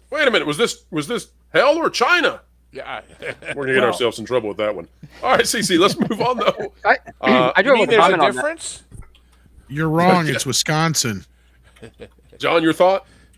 Yeah, so I just wanted to go back to that super chat there, and I think that's exactly the point, right? Because if you go back and you read that description that you did of the show, I haven't seen the show, but it sounds like she's trying to rehabilitate these people who have condemned themselves to hell by separating themselves from God, and that they can somehow obtain redemption, even though they've already chosen to separate themselves from God. So I think that's the exact like they're trying to show you that like even if you've done this, you can somehow be redeemed, even though you've already been in hell. Well, and they twist a bunch of stuff from I just watched the trailer or whatever, and it's like they changed Eve to this other character, Lilith or something. Yeah, and then you find out that there's this, and they paint Lucifer as like some. He was just a misunderstood good guy. Yeah, exactly. Like this constant crap I see with a lot of, and this is, and not to go down some ranting hole, but like this is the problem I have with them, because they don't understand what makes a hero anymore. A lot of these woke writers and people that are a lot of very anti, religion and stuff like that. But they sure do understand the bad guys, and they sure do know how to sympathize with the bad guys. Which it's really draws a question into their psyche when they get along so well with the baddies. Because they don't understand that what makes a bad guy is when something bad happens to them and they decide to take it out on the rest of the world. They see that as justice, okay? Now, what it makes a hero is somebody who has something bad happen to them, but they try to make sure that never happens to anybody else ever again. Batman, perfect example. Yes, Batman Joker. Bingo. Bingo, bango. And that's just why this stuff is so insidious too, is because I actually think they know exactly what they're doing. They know that they want to show these evil people as heroes, and that's the point, because they want people to emulate that stuff, and that's why it's so insidious. Moving on. It's a kind of what's the word I'm looking for? Conditioning of sorts. Exactly. Brooming. Let's sweep that under the rug and keep going. Mahaviz was trying to look for a different word. Hazbin Hotel is potentially offensive, and it tries to be, but it isn't subversive. Everyone knows it's entertainment and misrepresents religion. And I would say, Mahaviz, that for the most part, I agree with you. It's the kiddo side of this, where it looks like Powerpuff Girls. That's where I think parents need to be involved, and it's a shame sometimes when children don't have the benefit of having involved parents and sit them in front of the television to just watch and consume anything, because you can get rather confused as a 8, 9, 10-year-old watching just anything. And that's been true for a while. In an increasingly secular world, everyone doesn't know it misrepresents religion, because this may be the only exposure to religion they get. Mm-hmm. Yes, and on top of that, it plays into things that are constantly peddled against Christians. Like even from the trailer I was seeing, again, the fact that they would turn their backs on these people, and this group is not allowed into heaven, and they're just kind of playing into, if you like hated Christians, like they're playing into that crowd for sure. And again, are we at a time in society where we need to add more animosity? I think I'll pass on the animosity right now. How about the anxiety? Temperature's plenty high. You're going to get that with Inside Out too. Yeah, look, I'm not a prude or anything like that. I'm not going to sit there and say that I haven't enjoyed plenty of entertainment where the devil is a character in it that's even sometimes presented as a bit of a likable character of sorts, let's say, or what have you. But I'm also in a there's plenty of stories where that's the case. Yeah. But again, we're talking about an era where the same type of people who are doing this are the type of people that would come after anybody else for appropriating anybody else's culture or religion. That's where I see the differences. It's like, is it really fair? Is it really something that you should be doing, especially when you don't understand it and you are against it and you're just trying to misrepresent it in so many bad ways? And again, an adult can watch something and differentiate from that. A kid cannot. So, I think when you're subverting, monitored. When all you want to do is subvert the Christians and the Jews, and that's the only religions you aim for, I think that's kind of a wimpy way forward if you were truly... They're the only ones that seem to be free reign to make fun of, right? That's right. Because there's so little risk involved. We don't cut your head off. That's right. I mean, let's get the bottom line. Slade Wilson also will not cut our head off. Don't send death threats, all that kind of stuff, yeah. Slade has sent in 2 super chats, and they're of the same variety, so we're going to read both of these back to back. Slade, I hate that you sent in both of them because we're going to answer both, but they're very similar. Slade says, for Tim, any news on Universal getting Pokemon? I want them to crush Disney, see it's board-driven before then, and hear the lamentations of the soy pixie dusters. The lamentations are biblical now. And then Slade, for 10, also says, any news on Universal getting Pokemon? I want them to crush Disney, see it's board-driven before them, and hear the lamentations of the soy pixie dusters. You have to say that with Arnold's accent. No. That's a gag. I want to hear them. Conan. I want them to crush Disney. Okay, kill the rodent. There you go.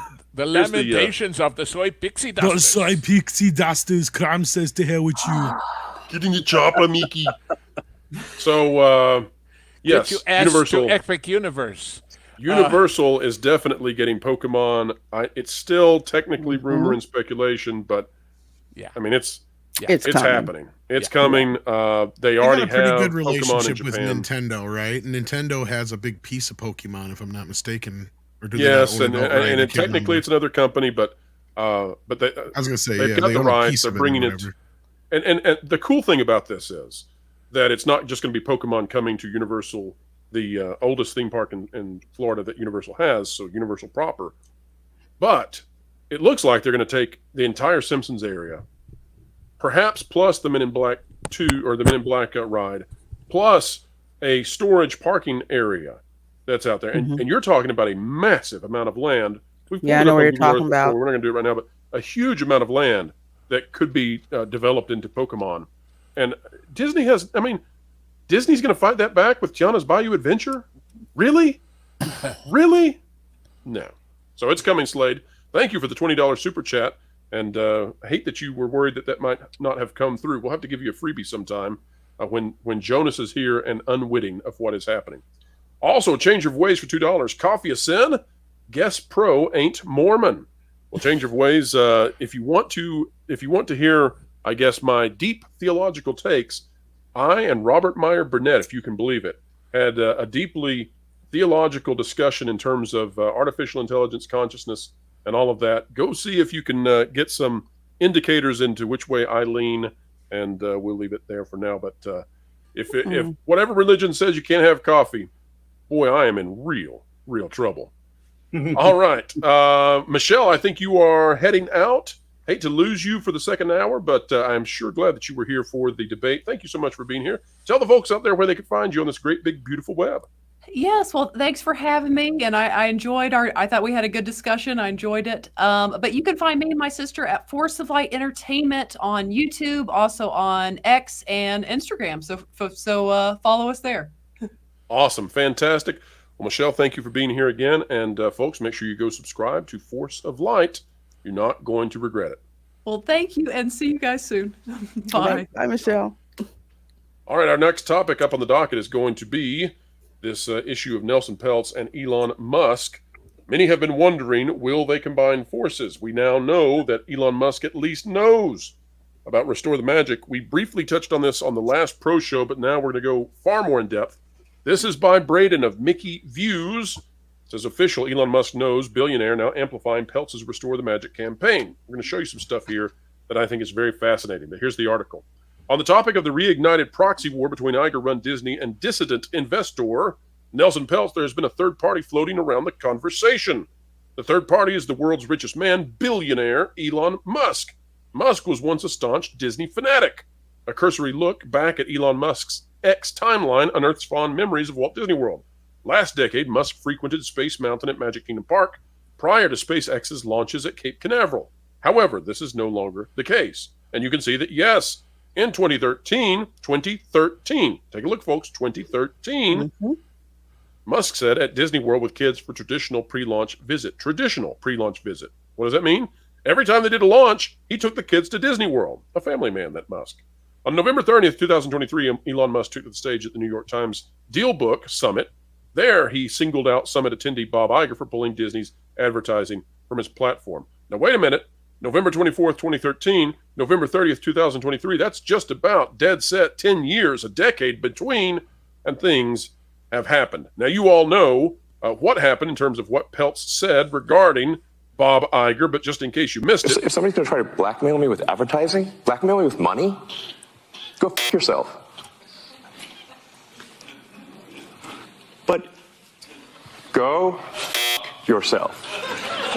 Is that clear? I hope it is. Hey, Bob, if you're in the audience. We all know who kept it real. We all know who Two Shower Bob is out in the audience. Musk has said on Twitter he should be fired immediately. Walt Disney is turning in his grave over what Bob has done to his company.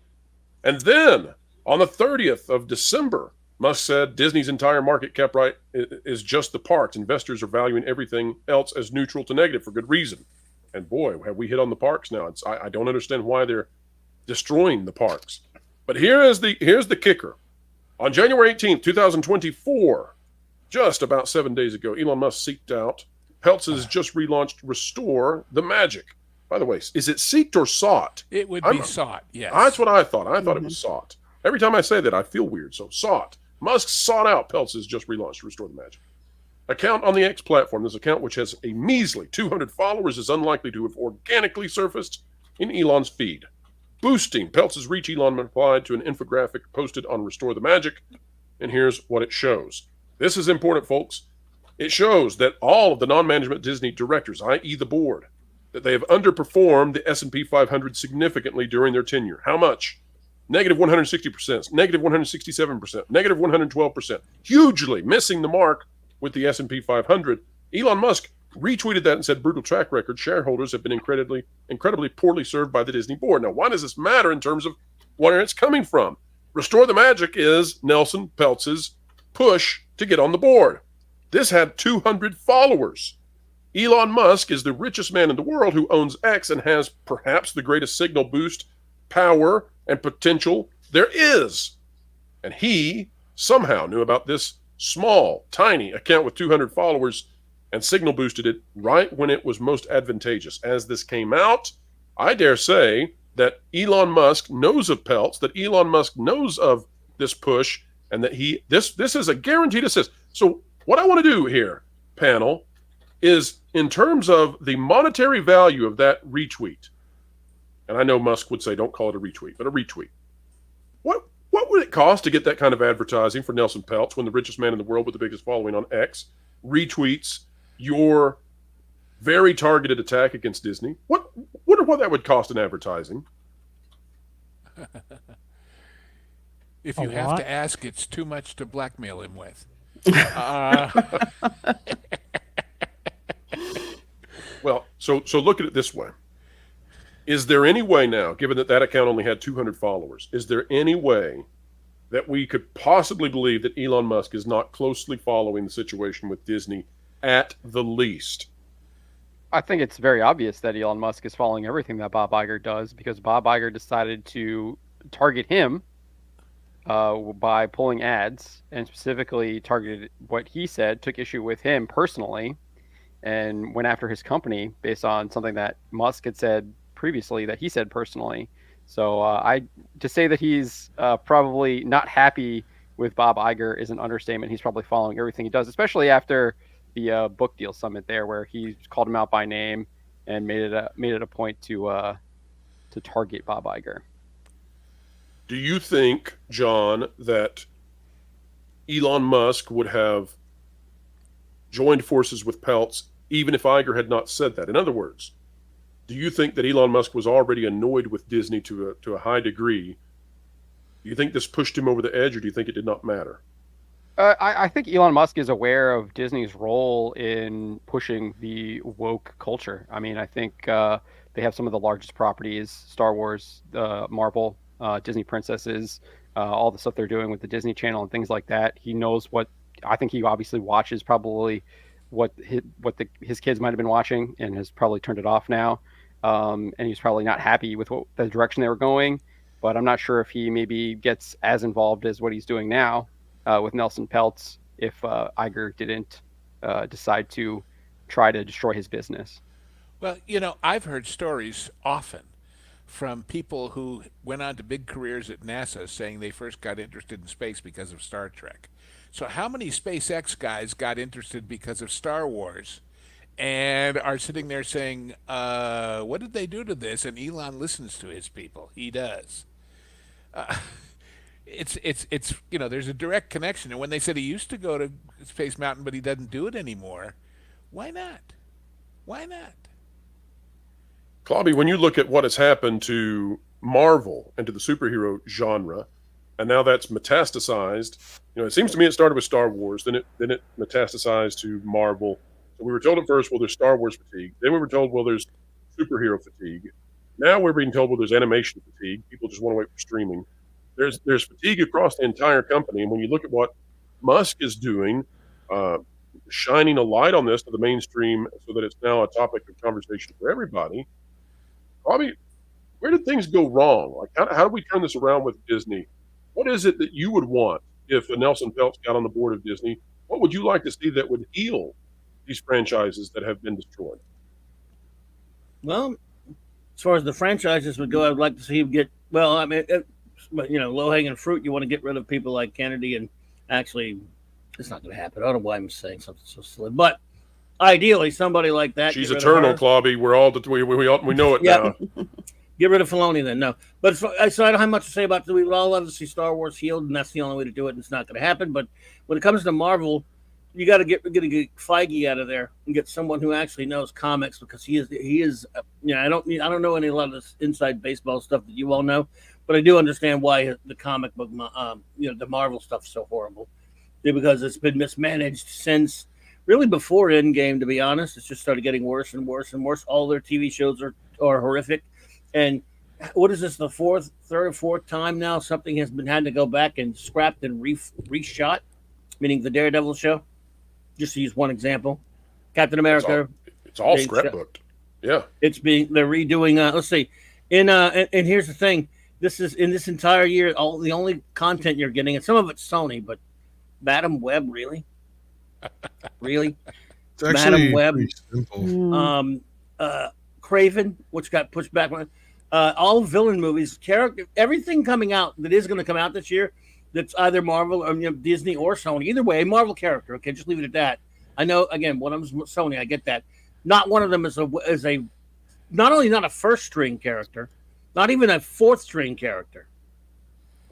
And the one that they had wanted to come out this year is now being completely reshot, Captain Falcon, and that's going to be still horrible.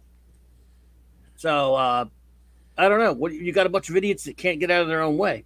So I don't know much about all the business end of it. But if he came in, he needs to clean house big time and get rid of Feige.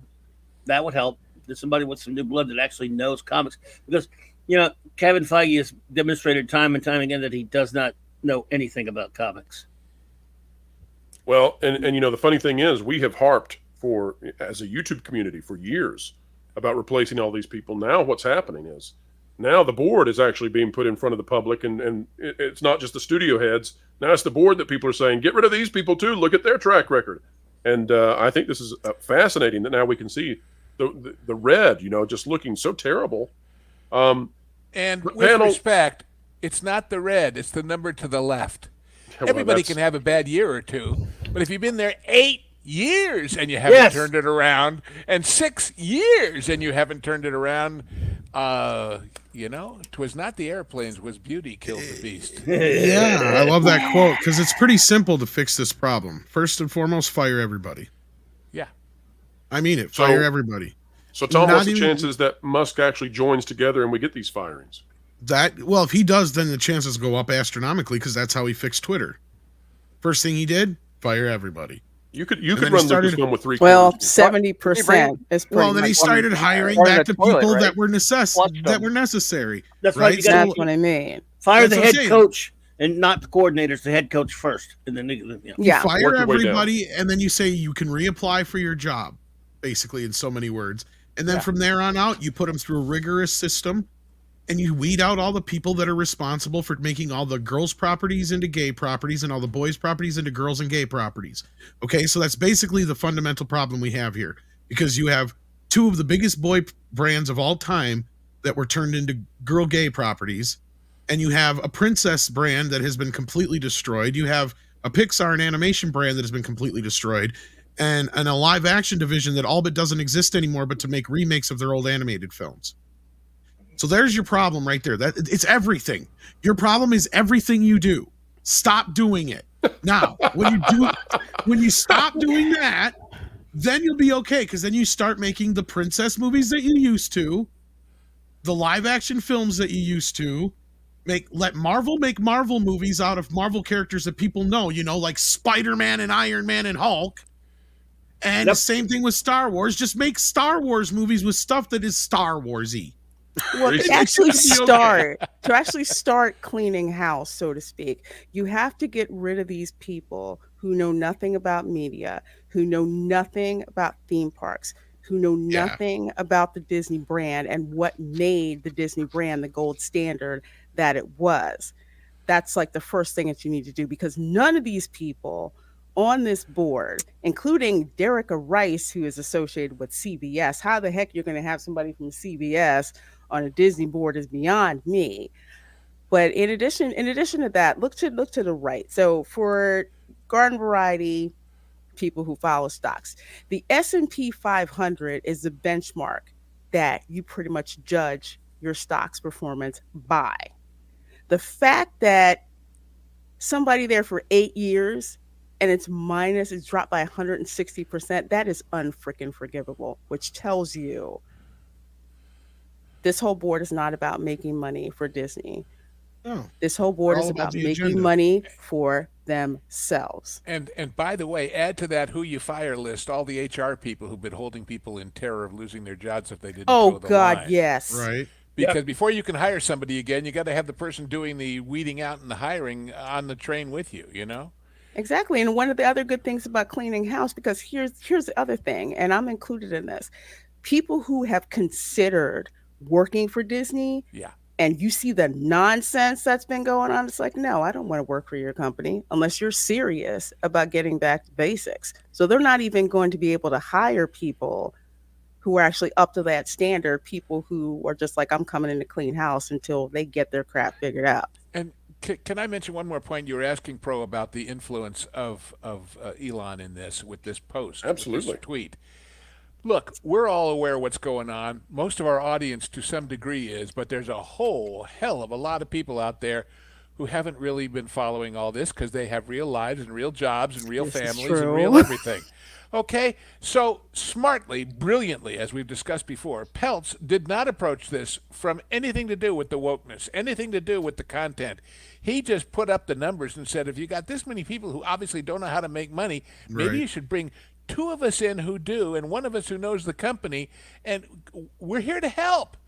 And that's what that whole website, the Restore the Magic site, is about. But all those people out there who own some stock in Disney because they bought a certificate to stick on their kid's wall, or who own some through their pension funds, or who own some through their mutual funds, who aren't aware of all this, when they see Elon say this, they're going to say, Restore the Magic? What's that? I better go take a look. the amount of traffic this is going to drive, not to this list, which is damning enough, but to all the other things that are on that site. And if you go from that site to the actual proxy stuff from Peltz, as we've said before, he's got instructions there that say, by the way, if you already voted with the white card for the Disney people, you can still change it. And by the way, if you already sold your stock, but you still had it by the date of record, you can still vote. And by the way, and tells them step by step, hey, call your broker if it's in street name and tell him you want it voted this way. How many million votes will that add up to when the day comes for the annual stockholders meeting that never even were aware of this before? That's Lou, what you Elon are brings to the party. absolutely right, because the stockholders like me, because there's a difference between the institutional investors like BlackRock and Vanguard, and then the people like me who have like 2 or 3 or maybe 10 shares of Disney stock, may have gotten gifted to them, they may have saved up when they buy it for them.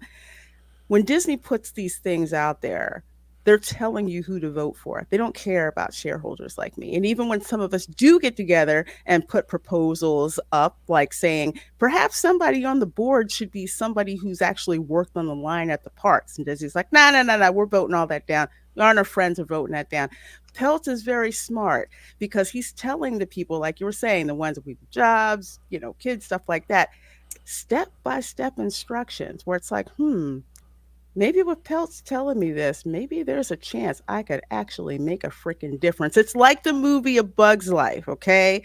Hopper says when these ants figure out that if they all group up together and figure out what the deal is, we are screwed. I mean, I'm paraphrasing, but that's pretty much the gist of the film. Using A Bug's Life against Disney.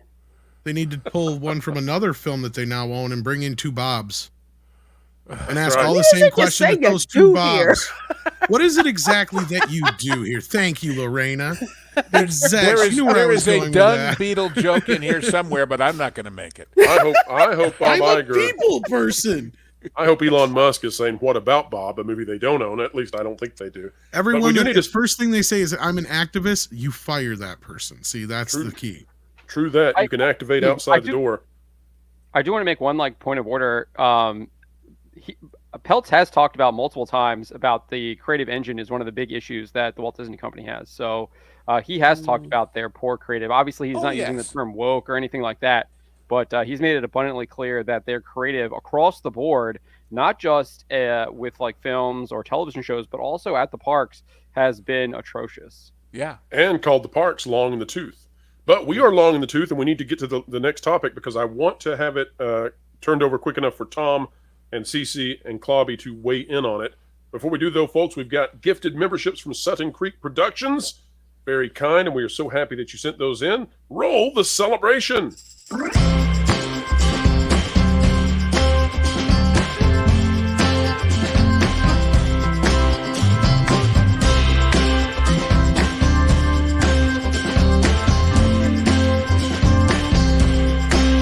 Perfect. Woo-hoo!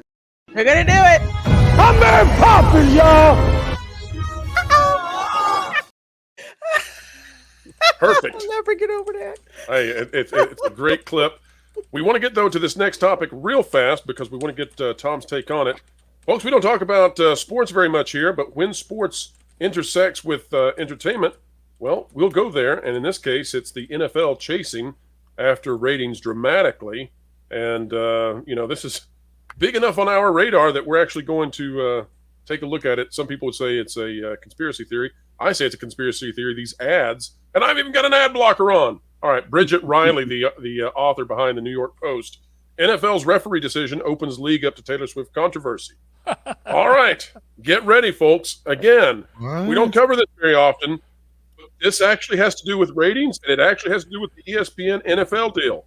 So we're going to cover it. And we don't normally cover T-Swift, but we'll cover it. With Sean Smith set to be an official at the AFC Championship game, the odds appear to be in favor of the Chiefs and the Swifties beating the Ravens to advance to the Super Bowl. From a business standpoint, that outcome is likely music to the NFL's ears. Just so happens they're the one who made the music because guess what? They picked the referee. Since the assignment was given to Smith, who has a tendency to favor the team on the road, it has been pointed out that the NFL has opened itself up to Taylor Swift conspiracy theories. We're done with conspiracy theories. We just know what it is. Ravens are favored by 3 points for the game in Baltimore on Sunday. But here's where we get to the real deal. at first I thought this was a nonsense report.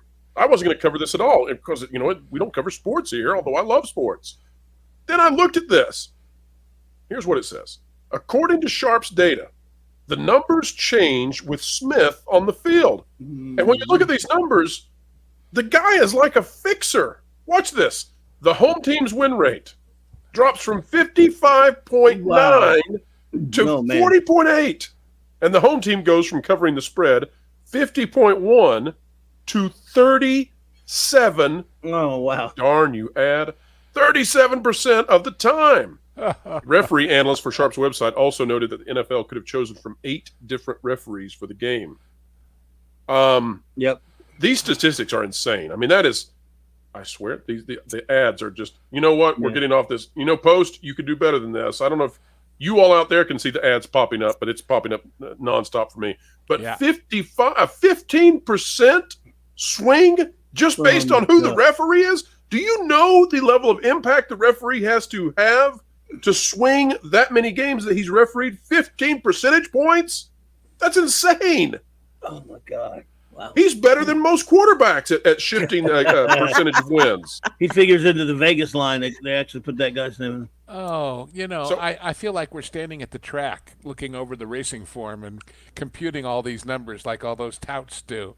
But let me ask a simple question. How many of you, when she first started out or had her first hit record, whenever that was, would ever think you were reading anything in the future about a Taylor Swift conspircy theory? What was it, teardrops on my guitar or something? I'm just saying, conspiracy theory? Oy. The Swifties. I don't know. There's something to be said for it. She may have certain force powers. That ball was going right into that field goal, and it went wide right as another Buffalo Bills kick. I was like, maybe she's a witch. Maybe they were magnets. I don't know. Crap. But here's the thing, though. I mean, this is real to drop from 50.1 to 37% on the spread. That is literally insane. And then the NFL could have picked anybody and picks this person. So this reminds me of back in the early 2000s when in the NBA they were faced with the I believe it was the Pistons and the Spurs. And that was going to be a very low viewership finals, no matter what they did. And they did everything in their power to stop those teams from advancing. They did advance nonetheless. But I'm reminded of that. And this is I'm literally amazed that there is someone who is so popular with women. I mean, Taylor Swift might as well be Margot Robbie as Barbie right now. You're telling me that the NFL is so desperate to have her be at the Super Bowl that they will pull out all the stops and put the fixer on the field allegedly, so that Taylor Swift will be there and draw in more female audiences? Just put her in the Super Bowl halftime game. Pay her for it, at least. Yeah. But I'm so tired of the Chiefs, to be honest with you. They've had enough. They're like the new Patriots, but sorry, Chiefs and Patriots fans. Sorry, Chiefs fans. You guys are, but they're not very good this year. They turned the ball over enough. They're actually very sloppy on offense. Kelsey is ruined by having her in the stands, as far as I'm concerned. He was way better if she showed up in his life. But they put the camera on her 50 times a game. That's what they want to do. It makes sense to me. The idiot NFL wants her there at halftime. They will be putting that camera on her 10 times in that game if it's him. Baltimore fans, I'm sorry. I don't like the Ravens, but I was actually going to pull for you this weekend because I'm sick of the Chiefs. But you're in trouble. To your point about the previous time when there were two second-tier, you might call them, teams competing, and they wanted to kill it. Defensive teams. That's why they hated it. They wanted high-scoring finals. It's not just that, though. Ideally, the NFL would have Los Angeles versus New York every single game. They would. And so would all the other leagues. Why? There's more bodies watching television in the big cities than there is. But she may be the antidote to that factor because she is transnational without the current modification of that word. She has fans everywhere, big towns, small towns. So they may have found a way to fix that problem. Well, Tom, it feels to me like... I use the word fix advisedly. Tom, it feels to me like in just about every facet of life, we're all walking away and saying, man, how much stuff can possibly be fixed? And how long has it been fixed and we just didn't know it? You look at the at the streaming numbers, and there's always a new headline, a new article that you read it and you go, oh, because I know something about this industry, I realize it's totally false. You go and you watch sports, and you think, well, at least this is unscripted, and then you find out, oh, well, there's a referee who's going to be refereeing this game who I'm sorry, that was a Freudian slip. He doesn't swift. He switches the spread by 15 points. He's more powerful than the players on the field. Tom, is the whole world rigged at this point? Is it everything in entertainment, sports included? If it was, we'd have more than 58 likes or whatever it is right now. I mean, well, refresh. I believe we've got quite a few. It would more take than a lot of people to conspire together to do certain things the way that some people try to imply. And I mean, look, when it comes to sports, when it comes to celebrities, they love nothing more than when a celebrity shows up to a sporting event. It doesn't matter if it's Taylor Swift, Bill Murray, Jack Nicholson, whoever it is. And believe you me, if they're there, the camera is going to go to them 12 times during the entire broadcast because they're there. I'm not quite sure how Taylor Swift is affecting the game. The only thing I could see where people would have any room to gripe about this, because, I mean, I've seen a lot of weird things come out of this thing, and I'm just like, what is she really doing? Like, what, she's there watching the game because her boyfriend's in the game. It's going to last as long as the relationship lasts, so you're like on borrowed time already. I mean, like, it's not going to last that much longer. Yeah, and the day she doesn't show up, they're all going to be making speculation about her relationship, right? Exactly. And then I figure it this way. Unless you're in a market where they decide not to switch over to quote unquote your game because they decide to stay with that one because it'll get more ratings because she's there, then maybe I could listen to your gripe, and I agree with you that you have a room to gripe. But otherwise, to me, it's just like, how is this any different than any other celebrity? It's good for them. It's good for the ratings. It's, you know, it's one of those. It's PR, exactly. I mean, unless she's out there bashing NFL while showing up to it and, you know, giving out like secrets that about the team's plays or something like that, I don't see what the problem is here. I'm going to remind you of this, Tom, when Pfizer has had a Taylor Swift commercial ready to go for 6 months during the Super Bowl. I tease, I kid. Well, I'm not saying that there hasn't been stranger things that have happened, but at the same time, it's like, come on. Tom, did you know that there's a poll? This can't be fixed. I'll tell you that. We don't believe in fixing things here. Did you know there's a poll currently going on right now about how many folks out there? Wait. Let me see. Let me double check. Let's see. We've got to do the poll. There's a poll that says how many people have clicked the like button. 77% out there in the audience have clicked the like button already on this show. But, Tom, I'm going to do a poll shortly about how many people are going to be going to see Midnight's Edge after dark with you in just a few moments. Before I do that poll, though, Tom, I think it's important that you tell the folks out there, what are you going to be covering on Mead tonight? Well, I see everybody coming after me, calling me a Swiftie. No, I just look at it this way. She's just one of the most popular people on the planet, right? Like, it's just one of those things. I don't care one way or the other for her. I have... I've modified the poll, Tom. I'm no longer asking if they're going to go watch Midnight's Edge after dark. Yeah, I'll I'm let sure you they're figure not out what going the. to now. But yeah, we'll be starting here in a couple minutes. We're going to talk about this race stuff. Oh Lord, here we go. This is similar, no! This is similar to Jessica Simpson, Tony Romo thing, but it's not. This is bigger. Yeah, exactly. Oh, I was trying to forget about that. Yeah, that's right. Anyway, we're going to talk about the Ray thing, and who knows what else will come up. But Tom, I'm hoping that join us. I'm hoping that viewers will go check out Midnight's Edge After Dark. We've got one more story here. Folks, we're doing something different tonight. We're going to be redirecting to Club 23. Now, that is this channel, but it's only for members at the Tier 3 and Tier 4, so our highest level members, and it's going to be a special lounge just to chill out and have a little after party. But everybody else, I want you to go to Midnight's Edge After Dark, hang out with Tom and the crew, and really continue enjoying the coverage of the entertainment industry. So make sure that you do so. Now, do I have any other panelists who are going to be needing to leave shortly? Clobby, I think you've got to be going as well. But thanks for having me. I really appreciate it. It's been an honor, my friend. Clobby, tell us something. Tell us a comic out there we should be reading. What's something that we've missed out on that's not getting enough attention? A new one? Are you kidding? It's all garbage. Never mind, folks. It's done. It's over. Although I have a lot of fun reviewing old comics on my channel and the channels of others, that's for sure right now. Hey, Clobby, here's a question for you. Yes, sir. I've never heard you answer this. What is your favorite comic?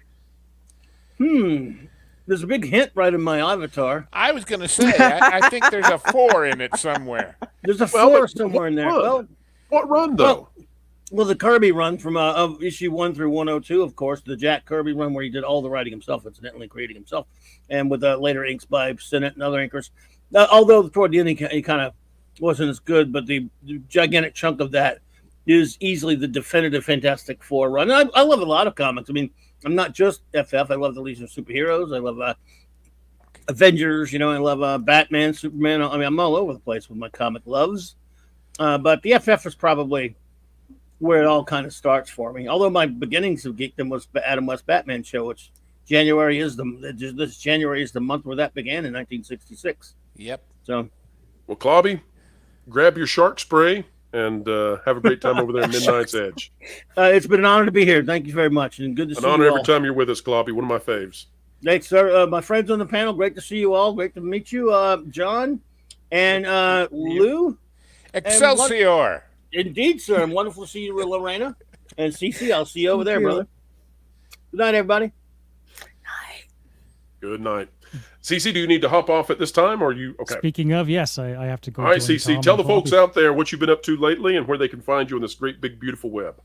I mean, if you like singing karaoke or listening to instrumental versions of music, that's what I do. And I take some pride in the fact that I do it as well or better than anybody else on planet Earth. So hey, all right, and we're working on the Cosmos. We'll get there soon. You'll be number one there as well. Just hang tight. It takes time. As they say, it takes 10,000 hours. I'm pushing 20,000, so I got a little ways to go. All right, CC. Well, thank you so much for being here and participating in the debate. Excellent job, sir. Thank you very much. All right, folks, we are headed for our final subject of the night. Before we do, Lorena, tell the folks what you'll be doing on your channel in the near future. Well, folks, actually, yesterday at 5 p.m. Eastern, I have my new show, which is the Spice Lounge, spicy conversation and hot takes. We watched the shows was, gracious enough to drop in. It was so much fun. If you're not going to the Spice Lounge, you're missing out, folks.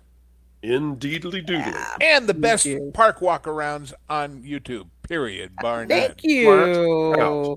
And speaking of park walk-arounds, Saturday, 10 a.m., I'm going to be streaming from Universal Orlando. Mardi Gras is coming. Ooh. And plus, I hear that work is starting on a monster makeover experience at 5 and 10. Yeah, so we're going to go Lorena, check give us an update as well on Shrek's house. See if you can get the camera up high enough to look in there. I most certainly will. You want to know if there's a nice boulder, a real nice boulder in there. That's a nice boulder. Bye, everyone. All right. See you soon, Lorena. I like that boulder. That is a nice boulder. All right. Let's get to our super chats. We've got Scott Westbrook, $5 with a super sticker, and I believe that was a bouncing bok choy, if I saw it correctly. Thank you, Scott, so much for your support. Keeping the lights on and keeping us afloat here at the Pro Studio. Also, Changer of Ways says Swift goes through guys like KK goes through directors. Ouch. Ouch. Painful, I tell you. All right, well, it is time for our very last topic before we go to Club 23, which again will be an after party for those of you who are in the top 2 levels of membership here on the channel. And that is that Daisy Ridley has unknowingly put Kathleen Kennedy and Bob Iger in a really unfortunate spot for them. We'll go first to thatparkplace.com as we explore this topic. Of course, John Trent, the editor-in-chief of That Park Place, and this article is by the same man you see on the screen. Daisy Ridley tamps down Lucasfilm's feminist push with Sharmeen Obaid-Chinoy's Rey film.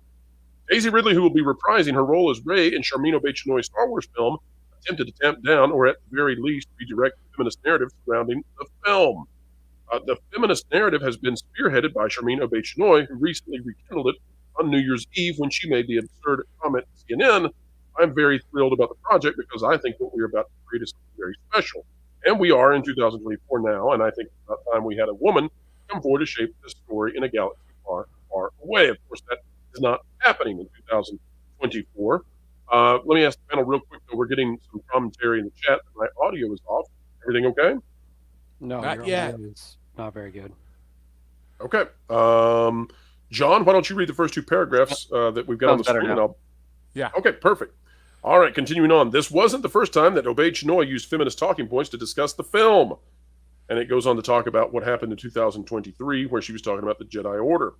She said, I've always kicked open doors that were previously closed. I think my feeling is that there is a critical mass of women who have begun to move forward in places that were previously closed to them. My name is. See if we can get I am directing the next Star Wars film. Excited about bringing Daisy Ridley back into the Star Wars galaxy and in telling her story. I'm excited to be immersed in the Jedi Academy.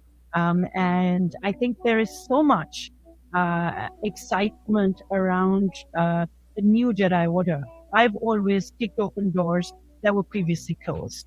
And I think my feeling is that there is a critical mass of women who have begun to move forward in places that were previously closed to them.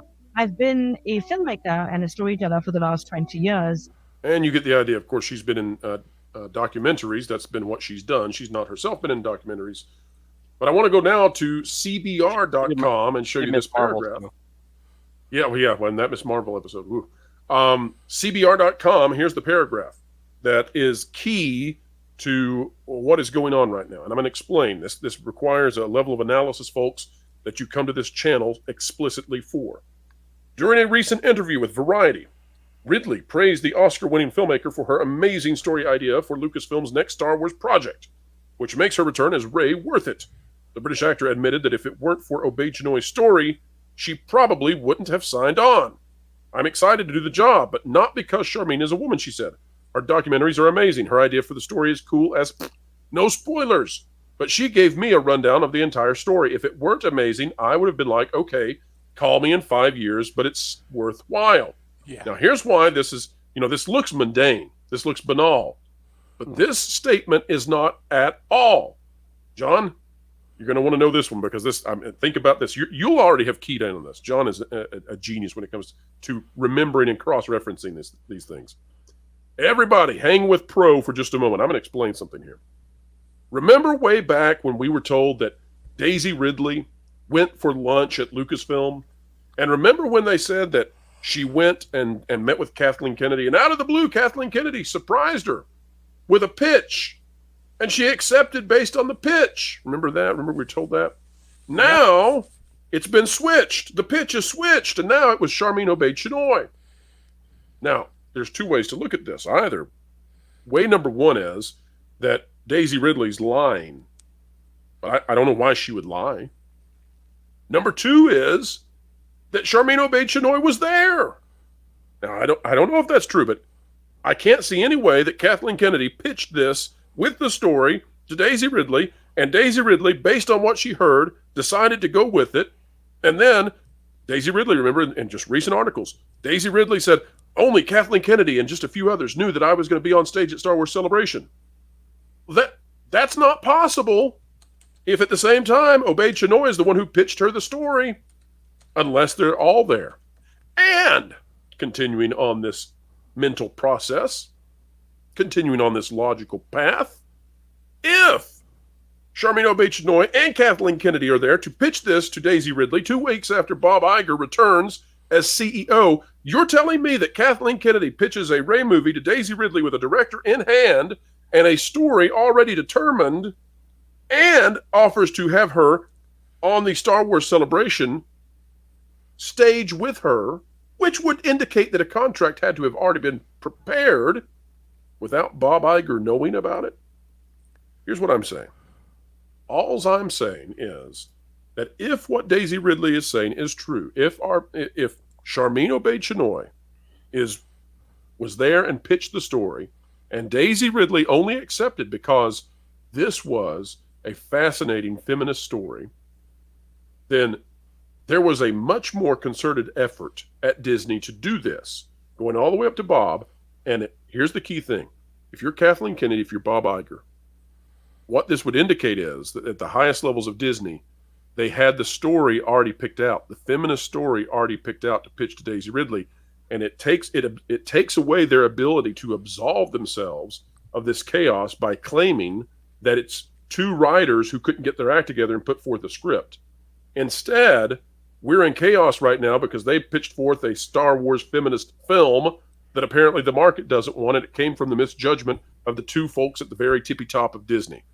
John, Lou, where am I wrong in reading that? Granted, if she's lying, of course we throw all of it off board. But where am I wrong if she's telling the truth? You're not wrong, and she's lying. Let me explain. Let me explain. What she's lying about is, well, if you don't give me a good story, call me in 5 years. Oh, yes. Well, yeah. I mean, look at her career. She's a nice lady. She's a good actress as far as I can tell. But I just pulled up IMDb, and I see lots of things.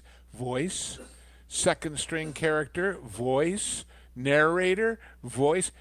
Star Wars, Star Wars, Star Wars, Star Wars, Star Wars. All she's ever done that's been a serious career thing has been Star Wars. And you think if they said to her, hey, you know that thing that everybody identifies with you and you make a lot of money and you get a lot of fame and we'd like you to do it again. Does she say, well, tell me the story first, or does she say, yes, and what's the story? So let's walk through where Daisy Ridley's been since Star Wars. You're exactly right. And this is also why Mr. Boyega has changed his tune probably. Yeah. Here's what Daisy Ridley's been doing since Star Wars. In 2023, The Martian, King's Daughter, 5.8. The Inventor, 6.1, only as a voice. Sometimes I Think About Dying, 6.8. The Bubble, 4.7. Zoetrope, which I have, that's a podcast, for 9. 12 Minutes, a video game as a voice. These are not major roles, and you're exactly right. She's playing voices of asteroid hunters. And being hired to do those voices so they can put her name on the box. Right, and so this is what I would say, Lou. She can't continue with those kinds of roles at the quality of life that she can if she goes back to Star Wars and is offered $12 million. No one else is going to offer her $12 million. Fair? Exactly. Yeah. And the potential of doing more afterwards. So she wasn't going to say, oh, well, this script isn't feminist enough. I'll pass. Talk to me later. I've got too many big things going on. I'm playing in Baba Yaga. Thank you very much. Whatever the heck Baba Yaga is. So I want to bring up two things here. First, if you go back to when they first did their sequel trilogy, George Lucas pitched them treatments. What did Bob Iger say that he did? He said he had to go get them. He bought them up and then stuck them in a vault because they already had a plan of what they were going to do. It was him and Abrams, and they already knew what they were going to do. It didn't matter what George Lucas even came up with. So the fact that they would already have a story, I think we have evidence to the fact that they've done this in the past, right? Just look at how many times that Kathleen Kennedy's also brought in new people to change films that they already have in production or going on in the middle of production. Solo, the perfect example. They had to bring in Ron Howard. And then the second point here is that what did Daisy Ridley say? She said it's Charmine's story now. Charmine is pitching her. Well, that had never been the case. It had been Damon Lindelof at first, and then it was Stephen Knight. Now it's a Charmine Obaid-Chinoy story. So I find that really interesting there as well. So, and by the way, saying it's the story and you're going to be amazed, and it's a secret. I can't tell you what happens. It's promotion for the movie. That's all. She was handed that the same way that Rachel was handed we're updating it, and then, of course, went too far. Daisy's not that stupid. So she follows the script because she knows where her bread is buttered. Well, again, do you I'm not think, taking though, anything away from her for doing it, but that's how the business works. Well, though, let me ask you this, Lou. So do you think this puts them in a pickle, though? Because now the entire story, according to Daisy Ridley, has been tied to Charmine Obaid-Chinoy as opposed to wayward scriptwriters who couldn't get their act together. Well, if they go on, they can say, we like the story, but Charmaine was doing other things. Or they can always come up with an excuse. They can always come up with a reason. And is anybody going to say, but you said it was going to be her story? No, they're not going to. Because, hey, it's showbiz, you know?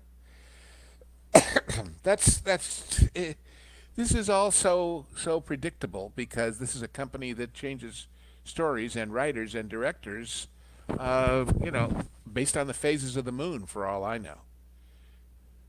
So I would say, go ahead, John. Just another point too is I don't know, last week, Daisy Ridley is talking about how it all came together last minute, and it was pitched to her just by Kathleen Kennedy over coffee or breakfast.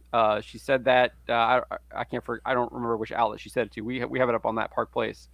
So that's all there too. So the idea that they have the story idea, I think is clear, right? Kathleen Kennedy's one pitching it to her. Clearly, maybe Lindelof was working on that story idea. They didn't like what he had come to. He said he was canned, and now we know that they brought in Stephen Knight, and now the reports are on Stephen Knight. It's like he's having issues with the script too. Some people are saying he's never turned in a script. Obviously, there's other reports where he's turned in a script and then he got like a ton of notes from Disney, where he's basically having to start from scratch. And we know Disney does indeed give notes to people, because we're seeing that with Doctor Who as well. Russell T Davies has admitted that Disney has sent him a bunch of notes for the Doctor Who episodes that he's working on. So I think there's a lot of evidence that this is a story coming from the very top at Lucasfilm, something that you've been reporting from the very beginning, where this was something that came from Bob Iger, and he really wanted to get back to Rey. Right, restore the legacy, not the magic. Restore Bob Iger's legacy. So what I would say too here is that we've got this is just an amazing super chat that's been sent in. We got a Darth Racer. It's so good that it's a conversation point in the middle of a conversation. For $5, they'll pay Daisy almost as much money as it took to make Godzilla -1. I think they're going to pay Daisy more. Yeah. And Daisy doesn't have a career outside of Star Wars. She's doing voice acting. For someone who came off of what she was doing with Star Wars, it's a massive downgrade. No offense intended for her. But that said, she's not going to turn down Star Wars. But this is exactly right. This is the kind of waste that Disney's involved in. You don't have to make a Rey movie. You don't have to. You're choosing to make a Rey movie, and you're choosing to pay an actress far more than she would make anywhere else. Fine. And when we love Daisy, we're glad she's making money. We don't begrudge that whatsoever. But you're going to pay her more than Godzilla -1 cost totally, full on, for its entire production. And when she says nobody knew I was going to be here at this event, yeah, well, the security knew, the hotel knew, the people who got you there knew, the people who told you what dress to wear knew. Everybody who watches this channel knew. These things don't happen by accident. Disney is a wonderful case of spontaneous accidental combustion and spending and careful pre-planning that's lousy all at the same time. As you look at these budgets and these reshoots and these, we've got a script. Well, yeah, but let's fix it. But we're already shooting it. Well, so we'll reshoot it. Well, what about, well, no, let's shoot it again. No, wait, let's bring in the CGI dirty hippies. And this is a business. Businesses let's craft our story in post-editing while we've already aired the first episode, like Secret Invasion. There you go. This spontaneous, creativity. Oh, we're all about creativity. And but we didn't have enough supervision, according to Bob, right? I'm sure when they slid that check across the and I'm betting it's like a Price is Right giant check. When they slid that sucker across the desk and it covered the entire desk and it said $12 million on it, I bet she said, "Show me the script first." Yeah, exactly. and by the way, when she did the first one, when she'd come from, guest shots on British TV shows, basically was her past. They didn't hire her because she was a star. They hired her because she was inexpensive then and could get a commitment out of her that if this thing goes the way we hope it will, boy, the next one you'll make more, and the next one you'll make more. Lou, do you know what Daisy Ridley was most well known for prior to Star Wars? No, I don't. She played the role of a topless cadaver. That was her best claim to fame before Star Wars. And again, no offense meant at all. It's just to say that she went from a position of not being a tremendously well-known actress to being thrust into this huge role, and Star Wars and Lucasfilm did not treat her very well because they gave her a character that's almost impossible to work with. And then, following that lackluster character and the lackluster development arc that they provided to her. Then she went back into relative obscurity until now. There's no way that she was going to turn down the opportunity to come back. There's just no way. What I do find really interesting about what Daisy Ridley has said, and there's kind of some new news that Tom actually keyed me in on Twitter, is she actually did an interview with the Today Show this morning where she was asked about sexism in Star Wars, and she said it's overblown. So she's actually distancing herself from a lot of the Lucasfilm talking points. I mean, even in the article that you had up earlier, she's distancing herself from like Charmin. It's not just because I wanted to join a movie that Charmin was a woman, which is basically all they've kind of told us, right? That's how Charmin's been marketing it. It's like, I'm a woman, hear me roar. Like, it's about time a woman finally is leading Star Wars. It's a critical mass of women that are finally breaking down barriers at Star Wars for a company that's literally been run by a woman for over a decade. Like, And I mean, I have bad news for Charmaine. She may be a woman and she may be doing Star Wars, but alas, she's not the first annoying woman to do Star Wars. KK took that job. Speaking of that, Lou, we've got a reporter on the ground back in the green room at Lucasfilm. Let's go to the reporter right now. Hey everyone, I'm Wilton the Troll, and I got a really important PAF. I just feel it's important to take a moment to reflect on the current slate of Star Wars movie. I mean, we haven't had a woman take the lead on any Star Wars projects whatsoever in Star Wars yet. And that's partly because other women who are leading Star Wars, they don't want to let that happen, which totally isn't stereotypical of women. Am I right, ladies? But here we are, with director Charmin Abinadab Chinook or something. Anyway, she's a woman who's bringing a lot of weight to Star Wars because of her, pedigree. I mean, look at her. Her credits from We'll stop Wilton there because he goes a little bit too far in just a moment, and we don't want to excite Slade too much and get ourselves in trouble with Jonas. But needless to say, things are not going well at Lucasfilm, but perhaps, if John is right, and this is a story to watch now, if Daisy Ridley has adjusted the talking points, I'm going to have to conclude that's not just Daisy Ridley. I'm going to have to conclude that's probably something that they've suggested to do at Disney proper. And I don't see any way that they could not. You know, my gosh, are you really going to anger every male possible as you make this Rey movie that would be destined to fail? I mean, come on. But, all right, gentlemen. At this point, if they brought in Sean Connery and Tom Cruise to co-star with her, they'd still be pissing men off after all that's come before. That's right. Well, we've got one super chat here from Carl Anderson, member for 5 months. Sadly, all this is just greater deaggregation of Star Wars. I think yes, degradation, absolutely.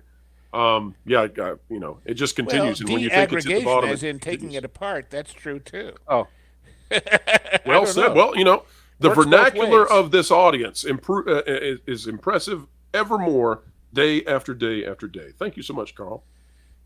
All right, folks, we have reached the end. We're going to be sending you all to Club 23. It's a special after party just for the top level members of the channel. That's Promium and VI Pro level members.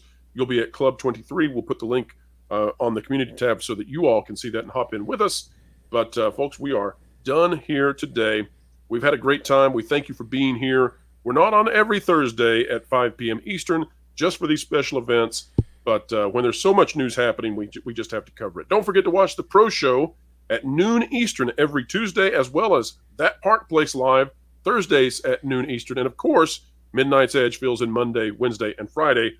They've been there. We stand upon their shoulders. And they led the way. Those of you who got new memberships today, go check out the member content and a little thing that I and a couple other guys do called the Genre Guys. I think you'll enjoy it. We have a new one about to shoot that is really going to blow your mind. Absolutely, folks. And check out, too, that interview with Jeff from World Class BSers, as well as Tommy Tables. And my name is slipping me here on the third person who was in that conversation. Culture Casino. In the discussion about toys and collector's items. Folks, thank you for giving us such a wonderful show today. Remember that you all are the electricity that makes it happen. You all truly are the gigawatts. 1.21 gigawatts! 1.21 gigawatts! And don't forget, folks, too, that the mainstream cannot understand why we continue to do what we do. They don't know. We're on a mission. Would it make you feel any better if you knew that what we're asking Matt here to do is a holy thing? You see, we're on a mission from God. We're on a mission from God. Now you're gonna put me right back in the joint. They're not gonna catch us. We're on a mission from God. If you are not yet subscribed and bookmarked to thatparkplace.com, well, you should be. John F. Trent is the editor-in-chief over there. I'm going to go see what the Quartering has had to say about the website.